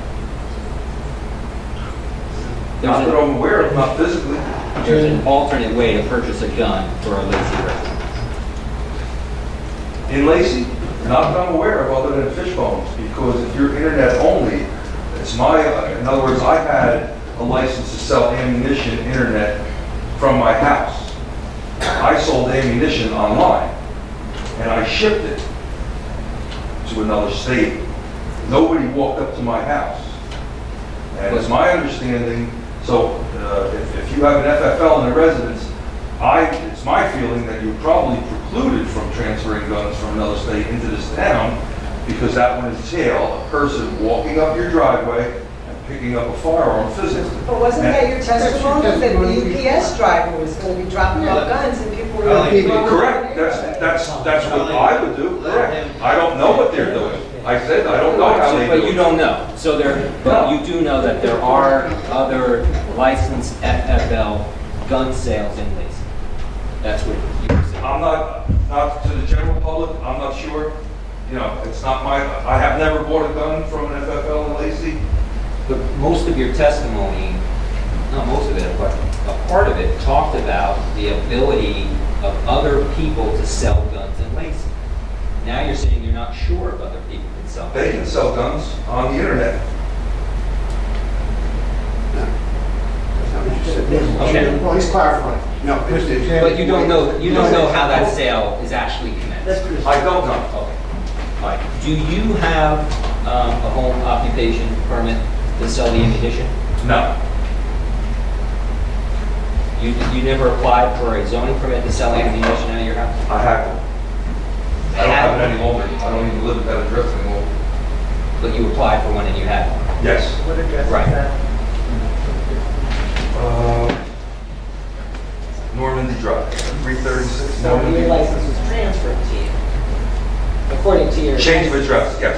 According to this, Yes. it's transferred. Now, it doesn't say change of address, it's transferred. Correct. I don't have a license any longer to sell ammunition out of my house. This is what it says. Took possession of license 41554, address C, 336 Normandy Drive. Correct. It's no longer a license to sell out of my residence. So you That took turns into a possession bit- of that license. You still have it? Yes. Yeah, okay. Same license. So you had the ability to sell ammunition out of your house? I do not. No, you had. Yes. You had that permit. You Yes, I applied did. for it and that was approved? Yes. Okay. Did you apply to sell guns out of your house? No, I did not. But you could. I didn't choose at the time. You could apply for a permit to sell guns out of your house as a home occupation, correct? I guess. I don't know. I'm having trouble in a business zone.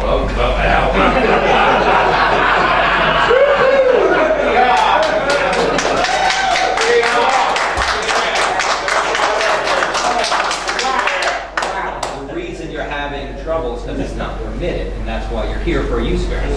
I have to disagree with you on the wording. I don't think it's not permitted. That's what whole contention is. That's a moot point. Take over, council. This meeting is totally out of order. Put the things back in order, please. No, I'm trying to get to the chairman too, without time. This board be allowed to ask some questions. Chris is okay?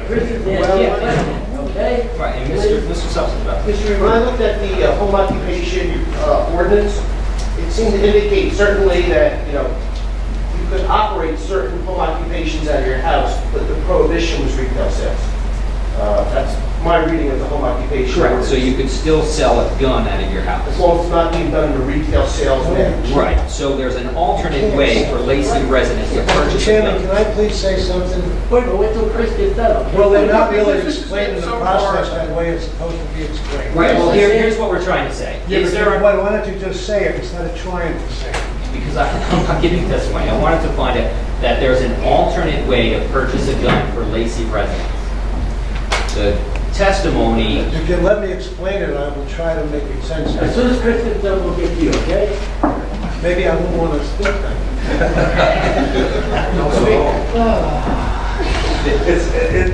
The FFL is for online sales only. That's what I was told by Loretta Rule. So if someone were to walk up and purchase a gun, I don't think that's an online sale. right, and the whole reason for this interchange was to say that you didn't know how it was done, and we don't know how it's done. That was the purpose. That's the question. Because we don't operate the business, and you don't operate the business. The follow-up was to establish that there is an alternative way for a Lacey resident to purchase a gun in Lacey.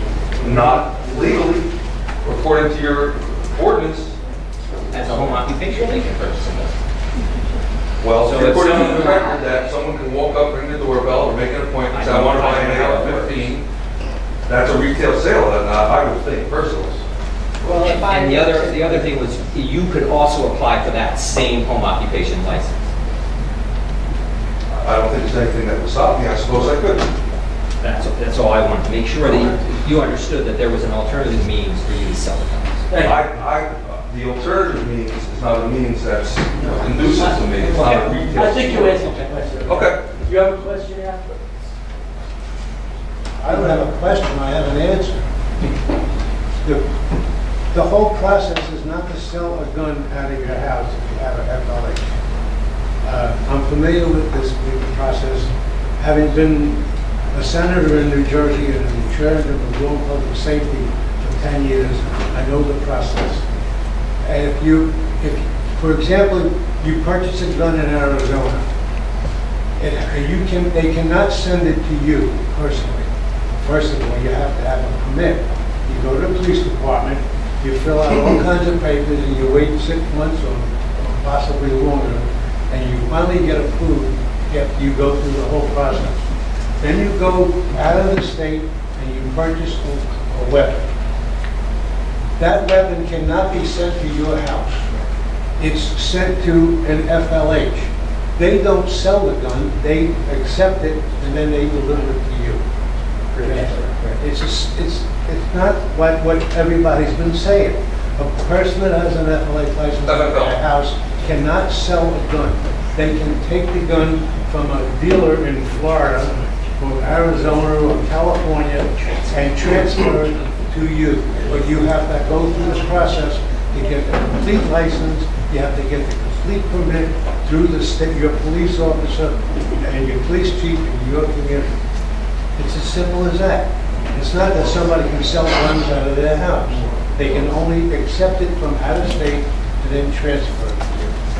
It's a good explanation. Simple. I don't understand why anybody doesn't understand. So that's the FFL license? Yes. And what is the license that you're applying for?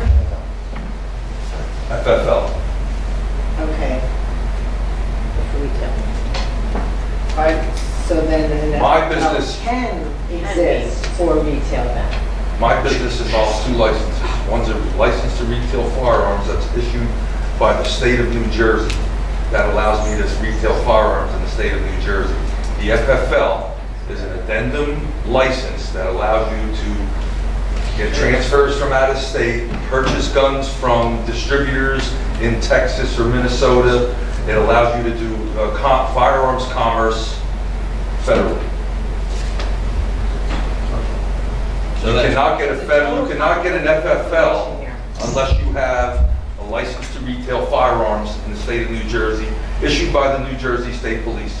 I cannot get an FFL until I have that license from the New Jersey State Police to retail firearms. So then, by that, then these retail FFL licensees also had, at one time, if not at that time, it had to have a retail license to sell. That's my understanding. Any other board members? Yes, and Scanlon, I have a question. The whole thing there, that's what you testified to this before, that an FFL that are in these houses that you gave us pictures of could receive firearms and transfer them, and that it would it creates traffic in residential areas because the UPS truck and the FedEx truck deliver them, and then the people drive up and they get them.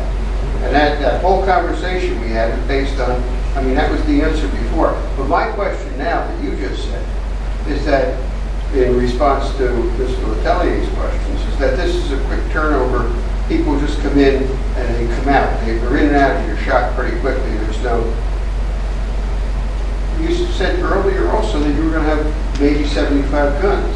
Under 50. Under 50. Up there it's 25, it's 10.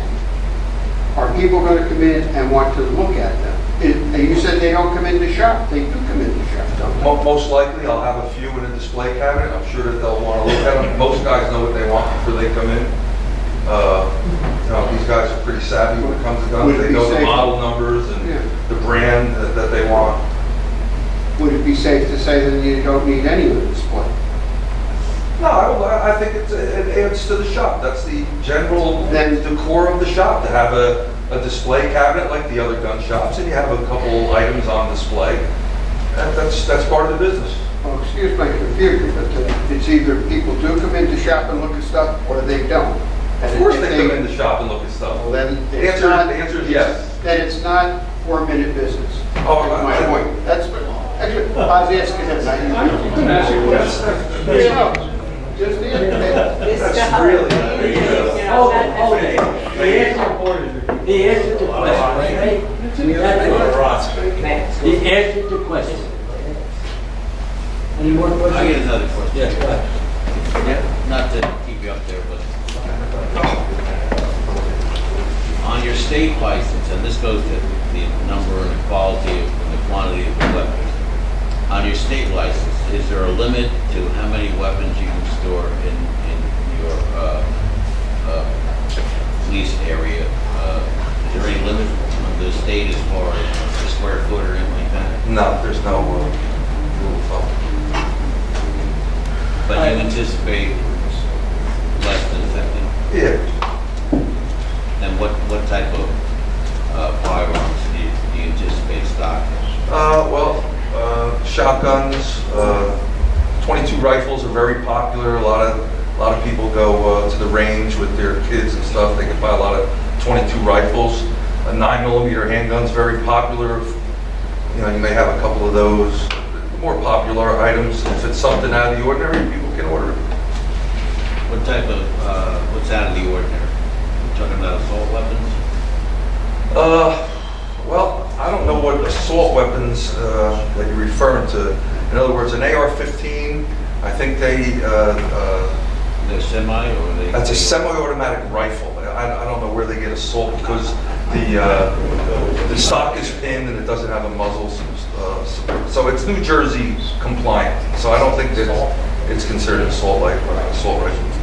Are assault weapons that what I would consider fully automatic rifles, are they permitted No, in New Jersey? no, sir. And you can only have a magazine that holds 15 rounds max.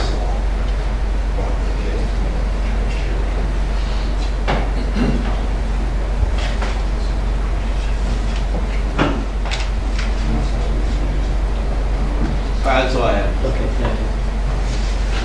Any board members? I'm going to open it to the general public now to ask questions of this.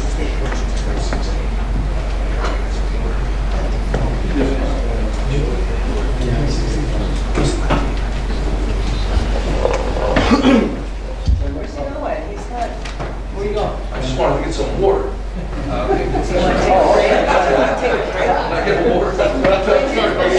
No water.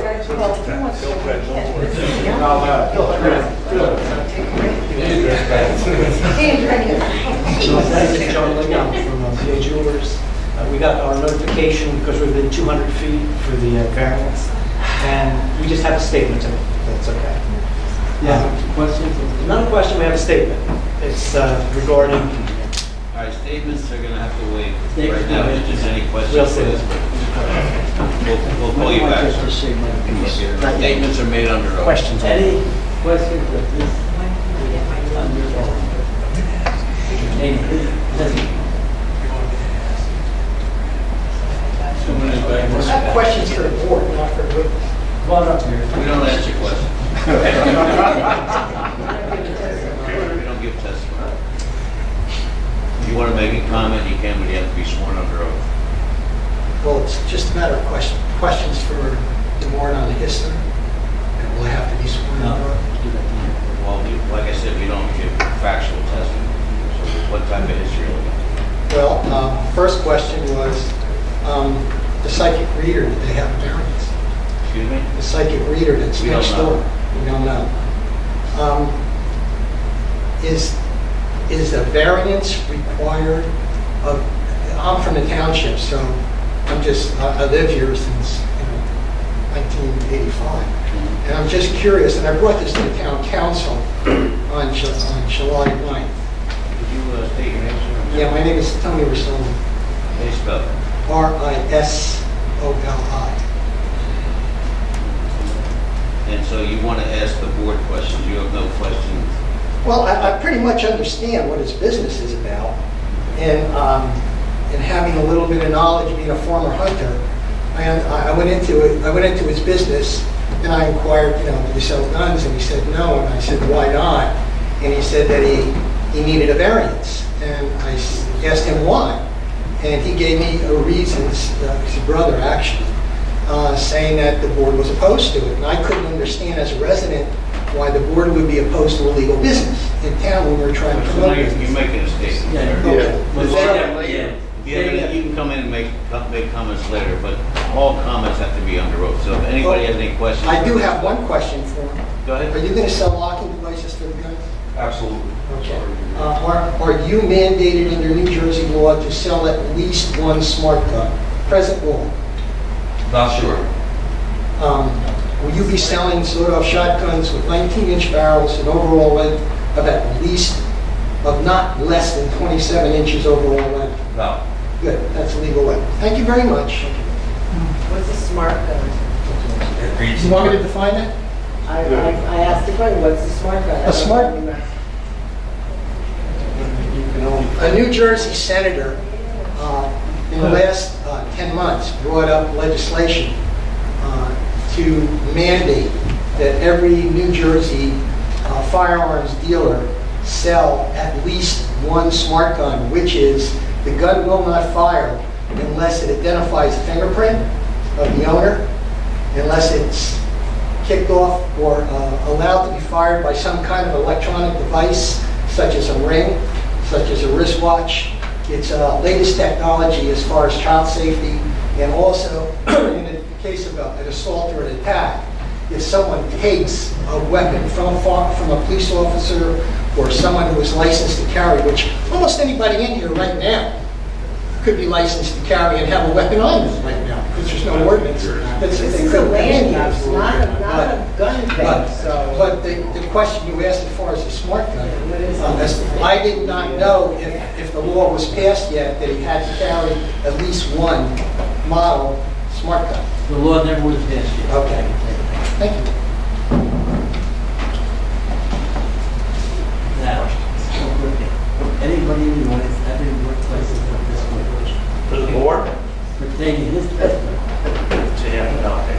Okay, later on we'll go through. Okay. Thank you. You want to take a break before we go?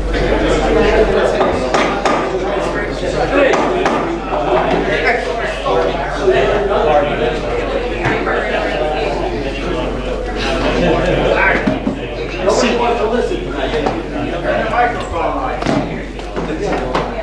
In those days, you were doing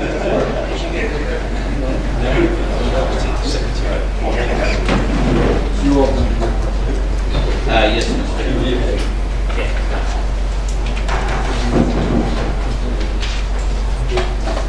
Sub, you want to do a summation on yours? I think we have to open up. Public comment. Public comment, sorry. Public comment now. Anybody come up, just give your name this morning and talk about what you want to talk about. Hi, James Baggert, Station Drive, Fort Hill River, R-Town. Raise your right hand, sir. Swear testimony about to give you the truth and nothing but the truth to help you God. I do. Thank you. Sir, can you just spell your last name for me? B-A-N-G-E-R-T. Thank you. Okay. And I would just like to say that we're here amongst me with friends, customers of Bill's, but also supporting, obviously, Second Amendment rights, firearms. I do hold a state firearms ID card. I am an NRA member. I've been a resident and a homeowner here in Lacey for 21 years. And I'm going to ask that the board do approve for Bill, for numerous reasons, to be able to sell the guns with the ammo, such as a jewelry store sells diamonds with their gold, hardware stores sell hammers with their nails, pancakes are sold with syrup. Kind of a no-brainer. You know, and like they said, rather than us have to go to Tom's River or all the way to Manahawkin, we would like to go to Bill's. We've been buying our ammunition from him since he opened. And also as a small business owner, we'd like to see him succeed and keep the money and everything in our town. Everybody here is always about promoting Lacey. Exhibit A. Thank you.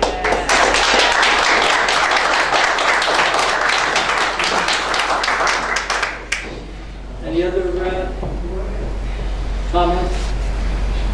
My name is Donald Neidhart. I live at 257 Cherokee Trail, Orchid River. Want me to spell that Yes, name? Neidhardt. Thank you. I'm a retired New York City police officer. I spent 25 years there. Can you raise your right hand, sir? Swear to testimony about the truth, be the truth and nothing but the truth, help you God. So help me God. Thank you. Spent 25 years in New York City Police Department, and I know how it is to have a gun and to count on somebody else when a cop needs it. And this business is so regulated and watched over. I think it's a lot better to have this man in town than these fortune tellers that are hopping up and having people come in and telling them their fortune for the next 5 years. I really believe that this is an improvement. Thank you very much. Thank you.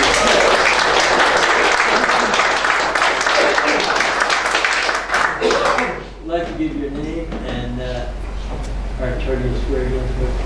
Name and address, sir. Peter Oriente, Oriente.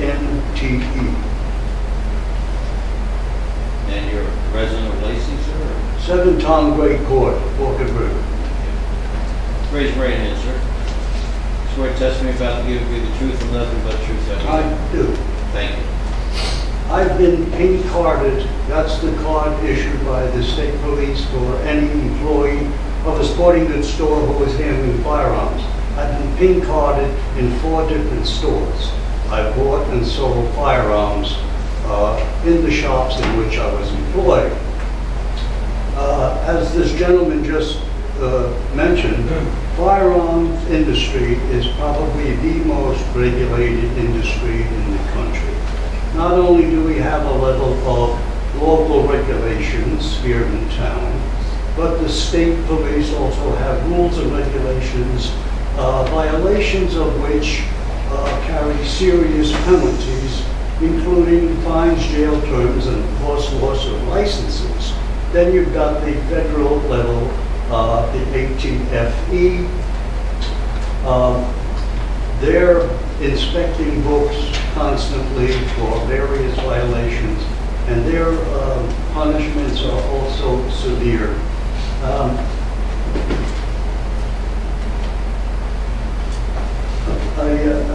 Oh, by the way, yes, I have here a valid Lacey Township pistol purchase permit, which I would dearly like to use in town. Right now, I cannot because we do not have the facilities of a gun dealer in town.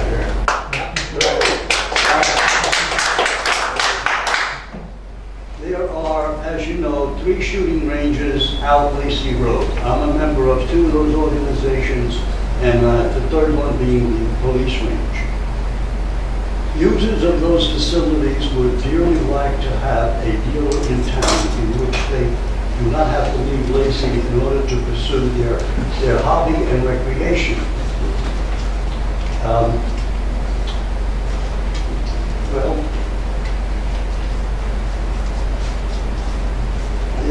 There certainly would not be any risk to public safety with a gun dealer in Lacey. If anything, I might feel safer. And those guns that are not being used by some Lacey residents, everyone has a nightstand gun or a bureau dresser door, a drawer with a gun in it. They can now legally sell them to a dealer in town for the cash without it being on the street, as the media likes to say. And I think that's all I have to say. Thank you very much.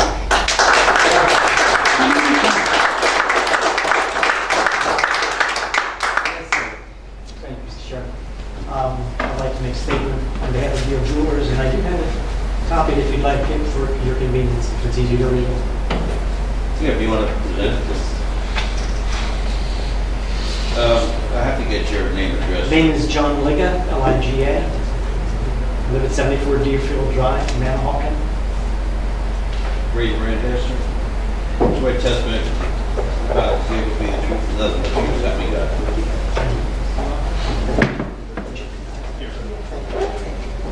All right, we'll mark this as 01. Before you start, sir, could you just give us your relationship to... I'm employed at Bill Jewelers. Okay. At the jewelry store? Yes. So this is Bill Jewelers. This is our position on the firearms exchange in the town of Lacey Township. Bill Jewelers was encouraged to move this area of the township to relocate the intersection of Lacey Road and Route 9 because they said that this was the town center and they were enticing businesses to come to the city to improve the image of Lacey Township. This area has become a very vibrant center of commerce with restaurants, salons, service establishments, merchandisers, houses of worship, daycare center, elementary school, public library, and Lacey Community Center. It also enjoys a brisk pedestrian trade with Lacey's Community Museum, wonderful ice cream shop, along with municipal and community services, having the MUA, First Aid, and Fire Department Hall, all within an easy walk of all these service establishments. It's a weapons store, the face, that we want visitors to experience as they stroll down our main street to get a haircut, manicure, enjoy an ice cream cone, or purchase flowers or gifts. Most of these businesses rely on casual browsing or impulse purchasing. A weapons dealer does not. Since permits must be obtained, background checks have to be performed before a customer can even shop for a weapon. This type of business is not dependent on casual browsing or impulse purchases. Their customers will seek them out, no matter where they're located, to make use of their services. A main concern is that this application is not only to sell firearms, it's also to purchase them. This means firearms will be entering this location as well as leaving. Undoubtedly, this will mean weapons from surrounding communities will be coming to our town center shopping district. Will these incoming weapons be properly broken down and unloaded? Will Lacey Police have to spend extra manpower to monitor and check customers transporting firearms from neighboring towns to this location? Our elementary school is just around the corner. New Jersey defines a drug-free school zone as 1,000 feet around the school. And using Google Maps, you can see that our school is just within this location. Shouldn't a drug-free school zone be a weapons-free school zone also? No. So we have. They order so well. So is this? Do we want weapons trading to be done in the center of the township? The building where this firearm exchange is proposed is far from secure. Although I know we've heard other. There's enclosed photographs. The front door is 5 feet from Route 9. It's an easy vehicle target. Even though the proprietors put up the bars on the windows, the back has boards nailed over the windows into the crawl space. The back door area connects to upstairs apartments. Lacey Police, as many of you know, have been called to this location numerous times for fights in the parking lot, problems with upstairs tenants. Why would Lacey Township expose itself to the danger of firearms theft from such an obviously unsecure location? The federal firearms, alcohol and tobacco firearms require the town to get approval of the location before it entertains the application for a firearms license. The reason is obvious. They expect that the town authorities will do their homework to determine if the proposed location makes sense. I know Attorney Susky's request for adjournment of the proceedings until August 1st in hopes that all the Lacey Council members will be present. It obviously suspects that some of the members will be opposed to this variance, and hopefully the additional members will support this endeavor. We earnestly hope that the Lacey Township Board will use good judgment determining what is good for our community. We are not in any way opposed to gun ownership.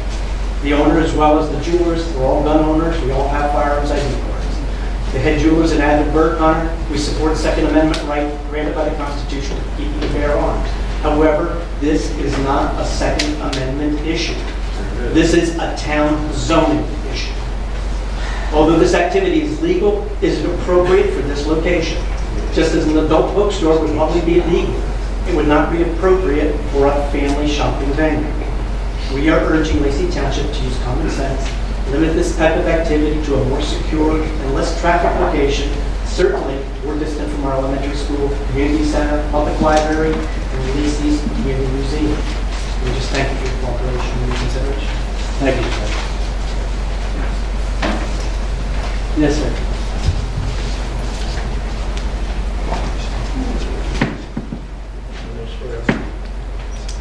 State your name and address, please. Bill Marsh, Biscayne Drive, Forked River Beach. Gentlemen, Swear the I will testimony make- about, I'm sorry. pardon me, raise your right hand. Swear the testimony about to give you the truth and nothing but truth. So help you God. I do. Thank you. First off, ladies and gentlemen, I'm a United States Air Force veteran. I have a small arms expert medal from when I was in service during Vietnam. And I fought during this country so that this man could have the right to open a business that's perfectly legal without any restrictions on it. And that's what I'd like to see these people up here do. He deserves it, he's got all the right ways, he's done everything you've asked him to do. I think it would be a shame if you force this gentleman out of business, and that's exactly what you're doing. Thank you.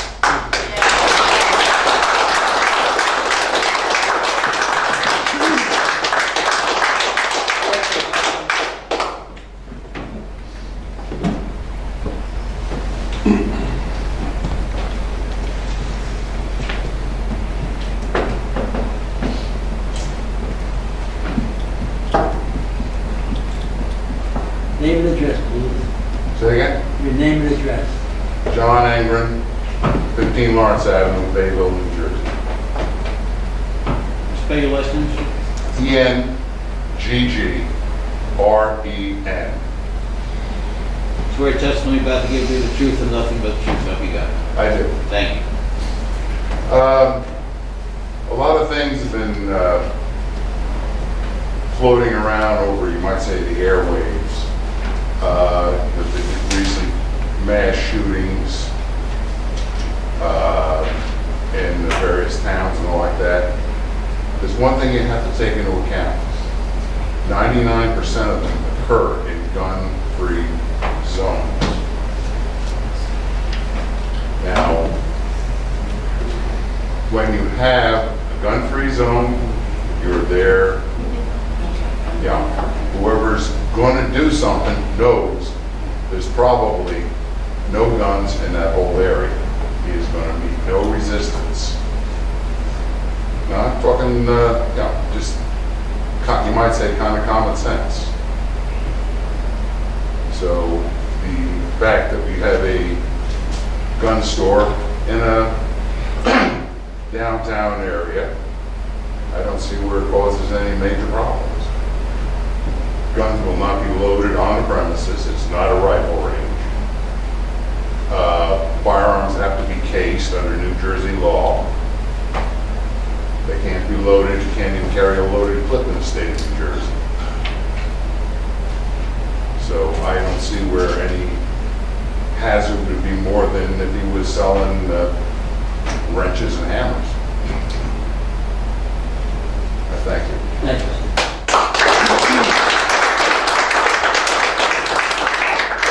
Gentleman, red shirt in the back.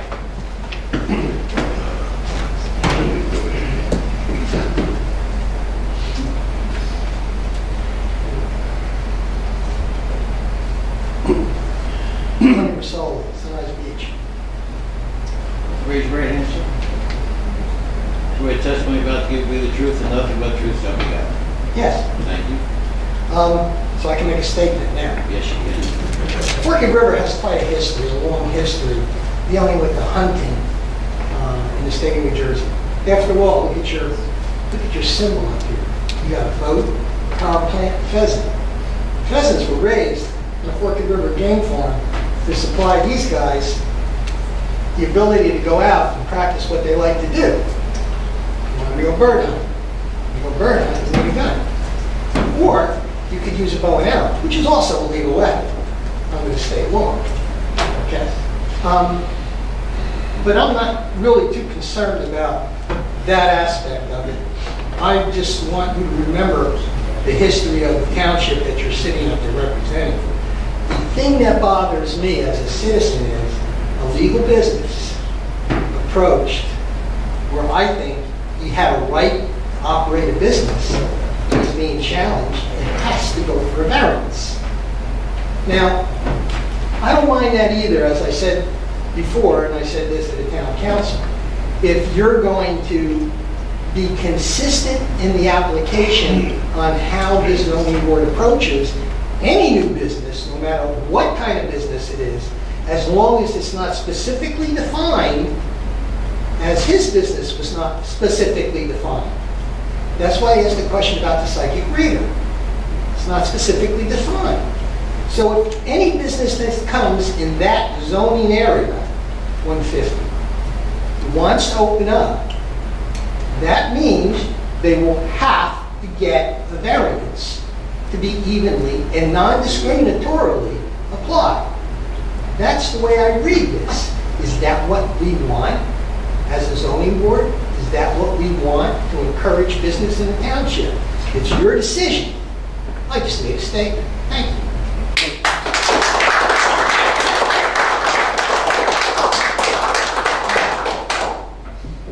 Any other questions of the statements to make? If I could, one more time under oath, please, add to Just what repeat your name again. James Baggert, Station Drive, Artown. And your sworn. In listening to the gentleman who represented Beal Jewelers, that states that they think that because of his business, that the town is more unsafe, or their business is more unsafe, or because they've heard fights and lockups and cops in the parking lot. He's not open during those hours. That's got nothing to do with it. And again, I've lived here since 1995. I've never seen anybody fight over a parking lot spot. Thank you.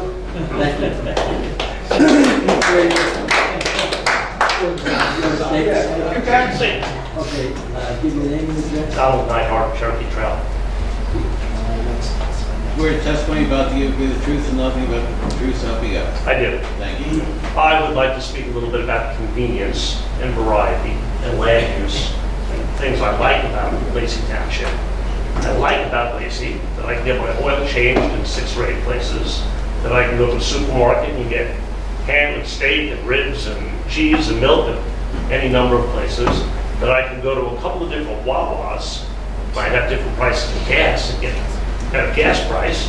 I like the fact that there are so many nail salons, I could probably go and get 1 finger manicure in each one. I like the fact that if I were to drop dead tomorrow, there's a couple of funeral homes that can bid over my body. And that there's multiple choices for almost every type of retail establishment in this town. It's one of the things I think is great about it. But I can't go somewhere and decide to look at a Mossberg 410 shotgun as opposed to a Benelli 12-gauge shotgun. Can't do that right now. Now I do have to have that land use. I've got to go down to Dick's, or I've got to go up north or out west. I've got to go somewhere else. I don't like that because I do want to have as many choices in this town as possible. And if this gentleman is going to comply with all of the state regulations, it's going to be safe, it's going to be wanted, it appears, I think that would be a good thing. And I think that I see enough boarded stores along Lacey Road and Route 9, enough places where there aren't establishments, that we shouldn't be telling anybody, we don't want your business in town. We want as much business in town as possible, so that more people like me will like the variety of this town, will come here. Just one thing as an aside though, one place I can tell you I will no longer be shopping is Beal Jewelers.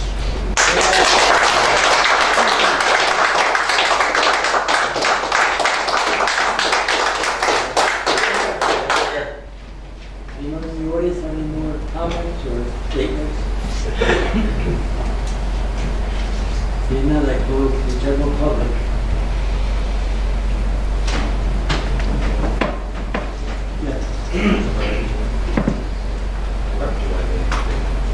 Everything to say, Mr. Chairman, if I could summarize. Or do you want to wait for Mr. Substitute? Do you want something? I do. I will try to be brief. This famous last word when a lawyer says they're going to be. Sounds like a plan. I don't want to restate every everything you folks heard because you've heard, okay? The bottom line is we have a gentleman here who is a commemorated member of the law enforcement community. He did his time as part of representing the citizens of this state and keeping them safe and secure. It's not changing now. He's moving over to a different phase in his life, and this phase involves firearms. And this phase involves upholding the laws of this state and allowing law-abiding citizens to lawfully purchase, possess firearms. It's our Constitution, it's our rights, and there's nothing wrong about that. It's a good thing. In terms of the zoning ordinance, we've gone through that. I pointed out, I think, very, very explicitly that it is, to the extent there's a deviation in the zoning ordinance, it is slight. Yes, this board interpreted the ordinance, interpreted it against my client's application, but it is not a large deviation. And when we talk about the local location, this location is particularly suited for this use. It's in an area that it's met all the state and federal protocols. It has the proper monitoring, security, the windows are barred. Bill is certainly very knowledgeable about the requirements, as he should be. We should expect that. We should expect someone that's going to be distributing, selling guns in our town to be knowledgeable about their craft. And he is. He is. I think he's an asset to our community. I think we should thank him for coming before us and seeking to have this use approved because it's something that will benefit our community. Thanks.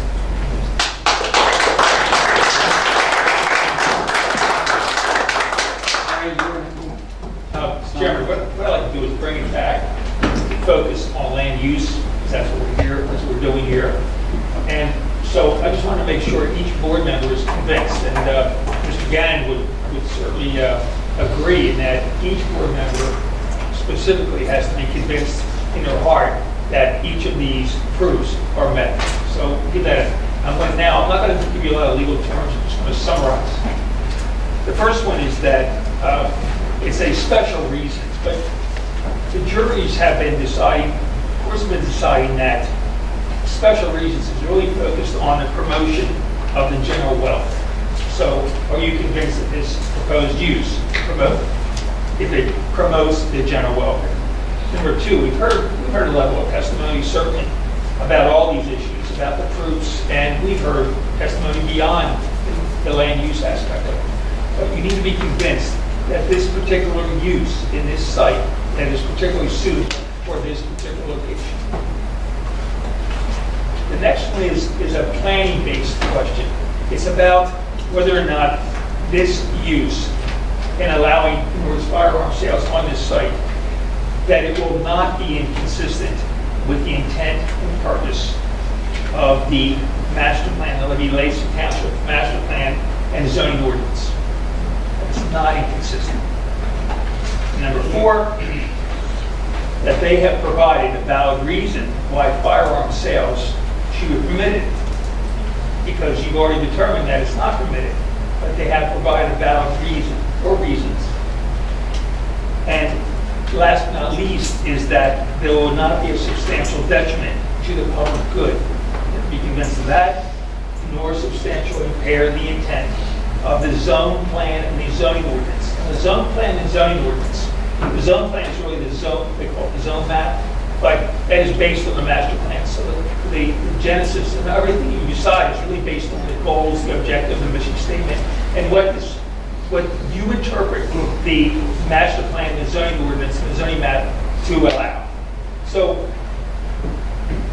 you've already determined that this use is not permitted, but all the other proofs that have been given tonight, the extensive testimony, we had a level of testimony, we heard legal opinions, we've heard a lot of other information that's been seen to the board.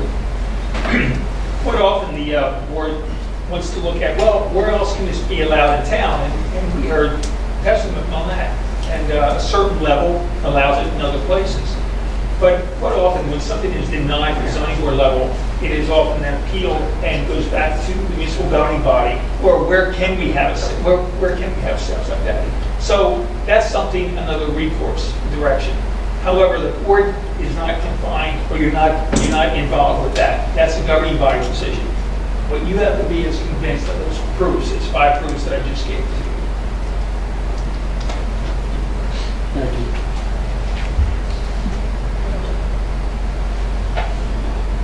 Chris, do you have any comments? Yes, I do, Mr. Chairman. So piggyback on what the planner had said, it's important to note this is not a hearing regarding Mr. Malcolm's qualifications to sell guns.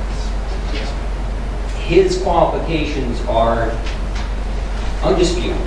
He absolutely has the ability, the licenses. It sounds like he has the qualifications, the knowledge. He sounds, this is something he loves to do. It's a passion, and that he puts genuine effort into it. Unfortunately, that's not for the board's determination. This is a land use issue. And with the land use, we just go back to the ordinance that permits or prohibits the specific uses in specific districts in the town or zone. This is a C-150 zone. Mr. Malcolm gave the testimony about everything that is permitted in the zone. All of those things are for the convenience of the local community. And that is important to look at that in the ordinance. The ordinance states clearly relate to the serving of the convenience of the local community. Every one of those uses listed is an everyday thing. Buy a gallon of milk, make a deposit at the bank, get gas at the gas station, all of those things.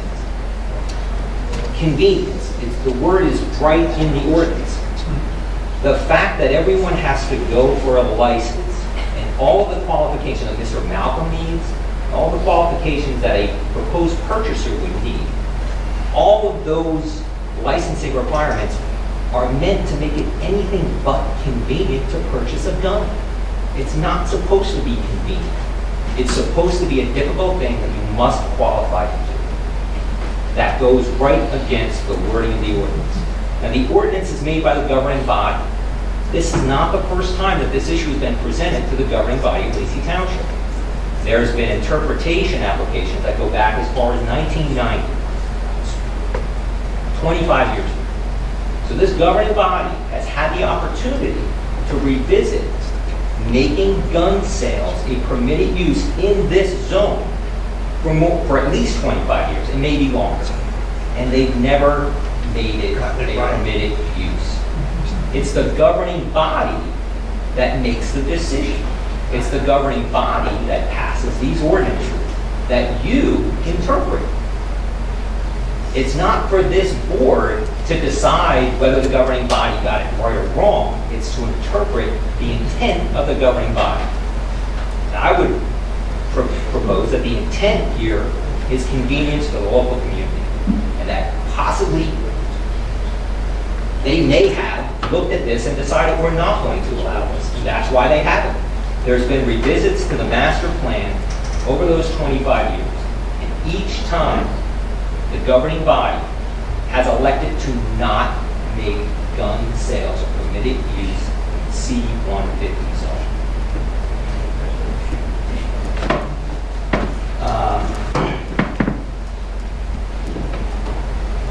Just checking. This is a constitutional right. I am sure if we took a poll in Lacey Township, and all these people here, they want to have the right to bear arms. You heard testimony about, I think it'd be safer with a gun shop. I think it's safer if people know that there's guns around. It's safer that people know in Lacey Township, we carry guns, and we're proud to carry guns, and we're proud to own guns. And that's great. That is great. And that isn't the purpose of the board to say it's not good. It's not the purpose of the board to say you can't do it. So it's not a constitutional question. And there is case law that states governing zoning boards of adjustment are not to make determinations of constitutional questions. That is not the duty of a zoning board of adjustment. So in that context, please remind yourselves, although the process may seem out of sorts, or unfair at times. And the governing body is visiting this right now. They're trying to make this a permitted use in another zone. And nobody wants to see a business not do well. And that's why before I brought up, if there's an alternative for Mr. Malcolm, because his qualifications sound, that he has all of them, he could operate this business as a home occupation. It's an alternative for him to pursue gun sales. So I think it's important to understand, although your emotions may say, wow, I want to help this guy, I want to let him make money, I want to make him successful. Unfortunately, your job is land use, and it's to interpret the ordinance and to look at whether there's positive criteria presented through testimony, negative criteria presented through testimony. Those are the elements. And tonight, although we heard so many good things on Mr. Malcolm, we didn't hear anything about positive criteria or negative criteria. Can I be heard? Mr. Reed's commentary, I'm not quite sure if that was testimony, commentary or legal interpretation of the ordinance, which I believe the board attorney would be probably the appropriate person to provide interpretations of the ordinance. But what the township committee may or may not be doing in terms of a master plan is not before this board. What's before this board is this application, this location, at this site. We can't focus on what might happen tomorrow or the next day. We have to focus on what's before us today, this evening. In terms of the other residential uses of FFL licenses, they are vastly different than what Mr. Malcolm is proposing in this application. This is a retail establishment. Those houses do not provide retail establishments. If there's some form of an alternate option, yes. But that form of an option is not what's before this board. But before this board is a retail sale of firearms with an FFL license. That's what's before the board. That's what this board should consider. So I had to speak. I normally would allow people to speak and not step up, but given some of the commentary I just heard, I felt compelled to step up and just express some official comments today.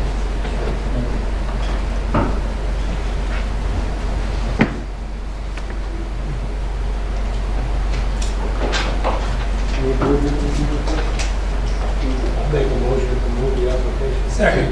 Do you want to get a quote, Mr.? I mean, we've been out here for 5 hours or whatever. Does somebody want to go? There's a motion on the floor and a second.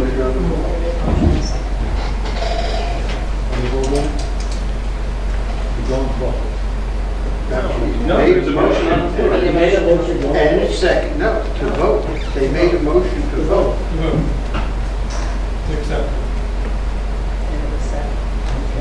Mr. Costco, Yes. Mr. Tamalo, Yes. Ms. DeFranco, No. Mr. Scanlon, No. Mr. Letelier, Yes. Vice Chair Bradley. No, and my reasons are, this goes with the property, not with the store owner. And I think that the focus is just the land use. They That's answer it. as Excuse me, well. but I want a clarification because this is a vote. Once this motion was made and seconded, that was time for question and answer. And are we having a debate on the vote or are we just going to vote? No, we voted, and I gave my reason for my All right, vote. this is a vote. This is the vote, yeah. Just want to clarify. And you give the reason for voting yes or no? I was unaware, if you give reasons, I'm going to put mine on the record. No, always you give reasons. You don't have to. Usually, they're requested, especially in an application such as Well, then- this. Oh, my God. Okay, go ahead. So you? So Chairman Gudgeon. I'm going to vote yes for the application. It looks like there's 4 yeses. The applicant required 5 affirmative votes, so the application failed.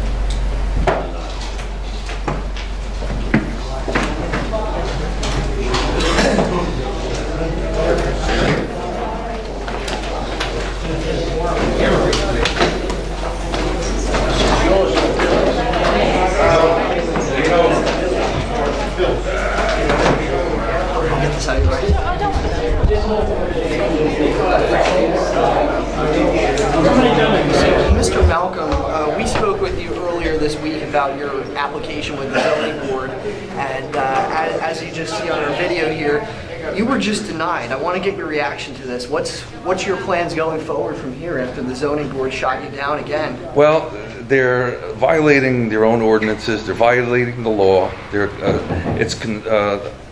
They have discriminated against me. It's not a not permitted use. Nowhere in that zoning law does it say the firearms trade is prohibited. This, I believe, I think there may be other factors that are going on behind closed doors, but I can tell you it's not over. Because this is a violation of the Second Amendment, because firearms commerce is a Second Amendment issue, and it's not going to end here.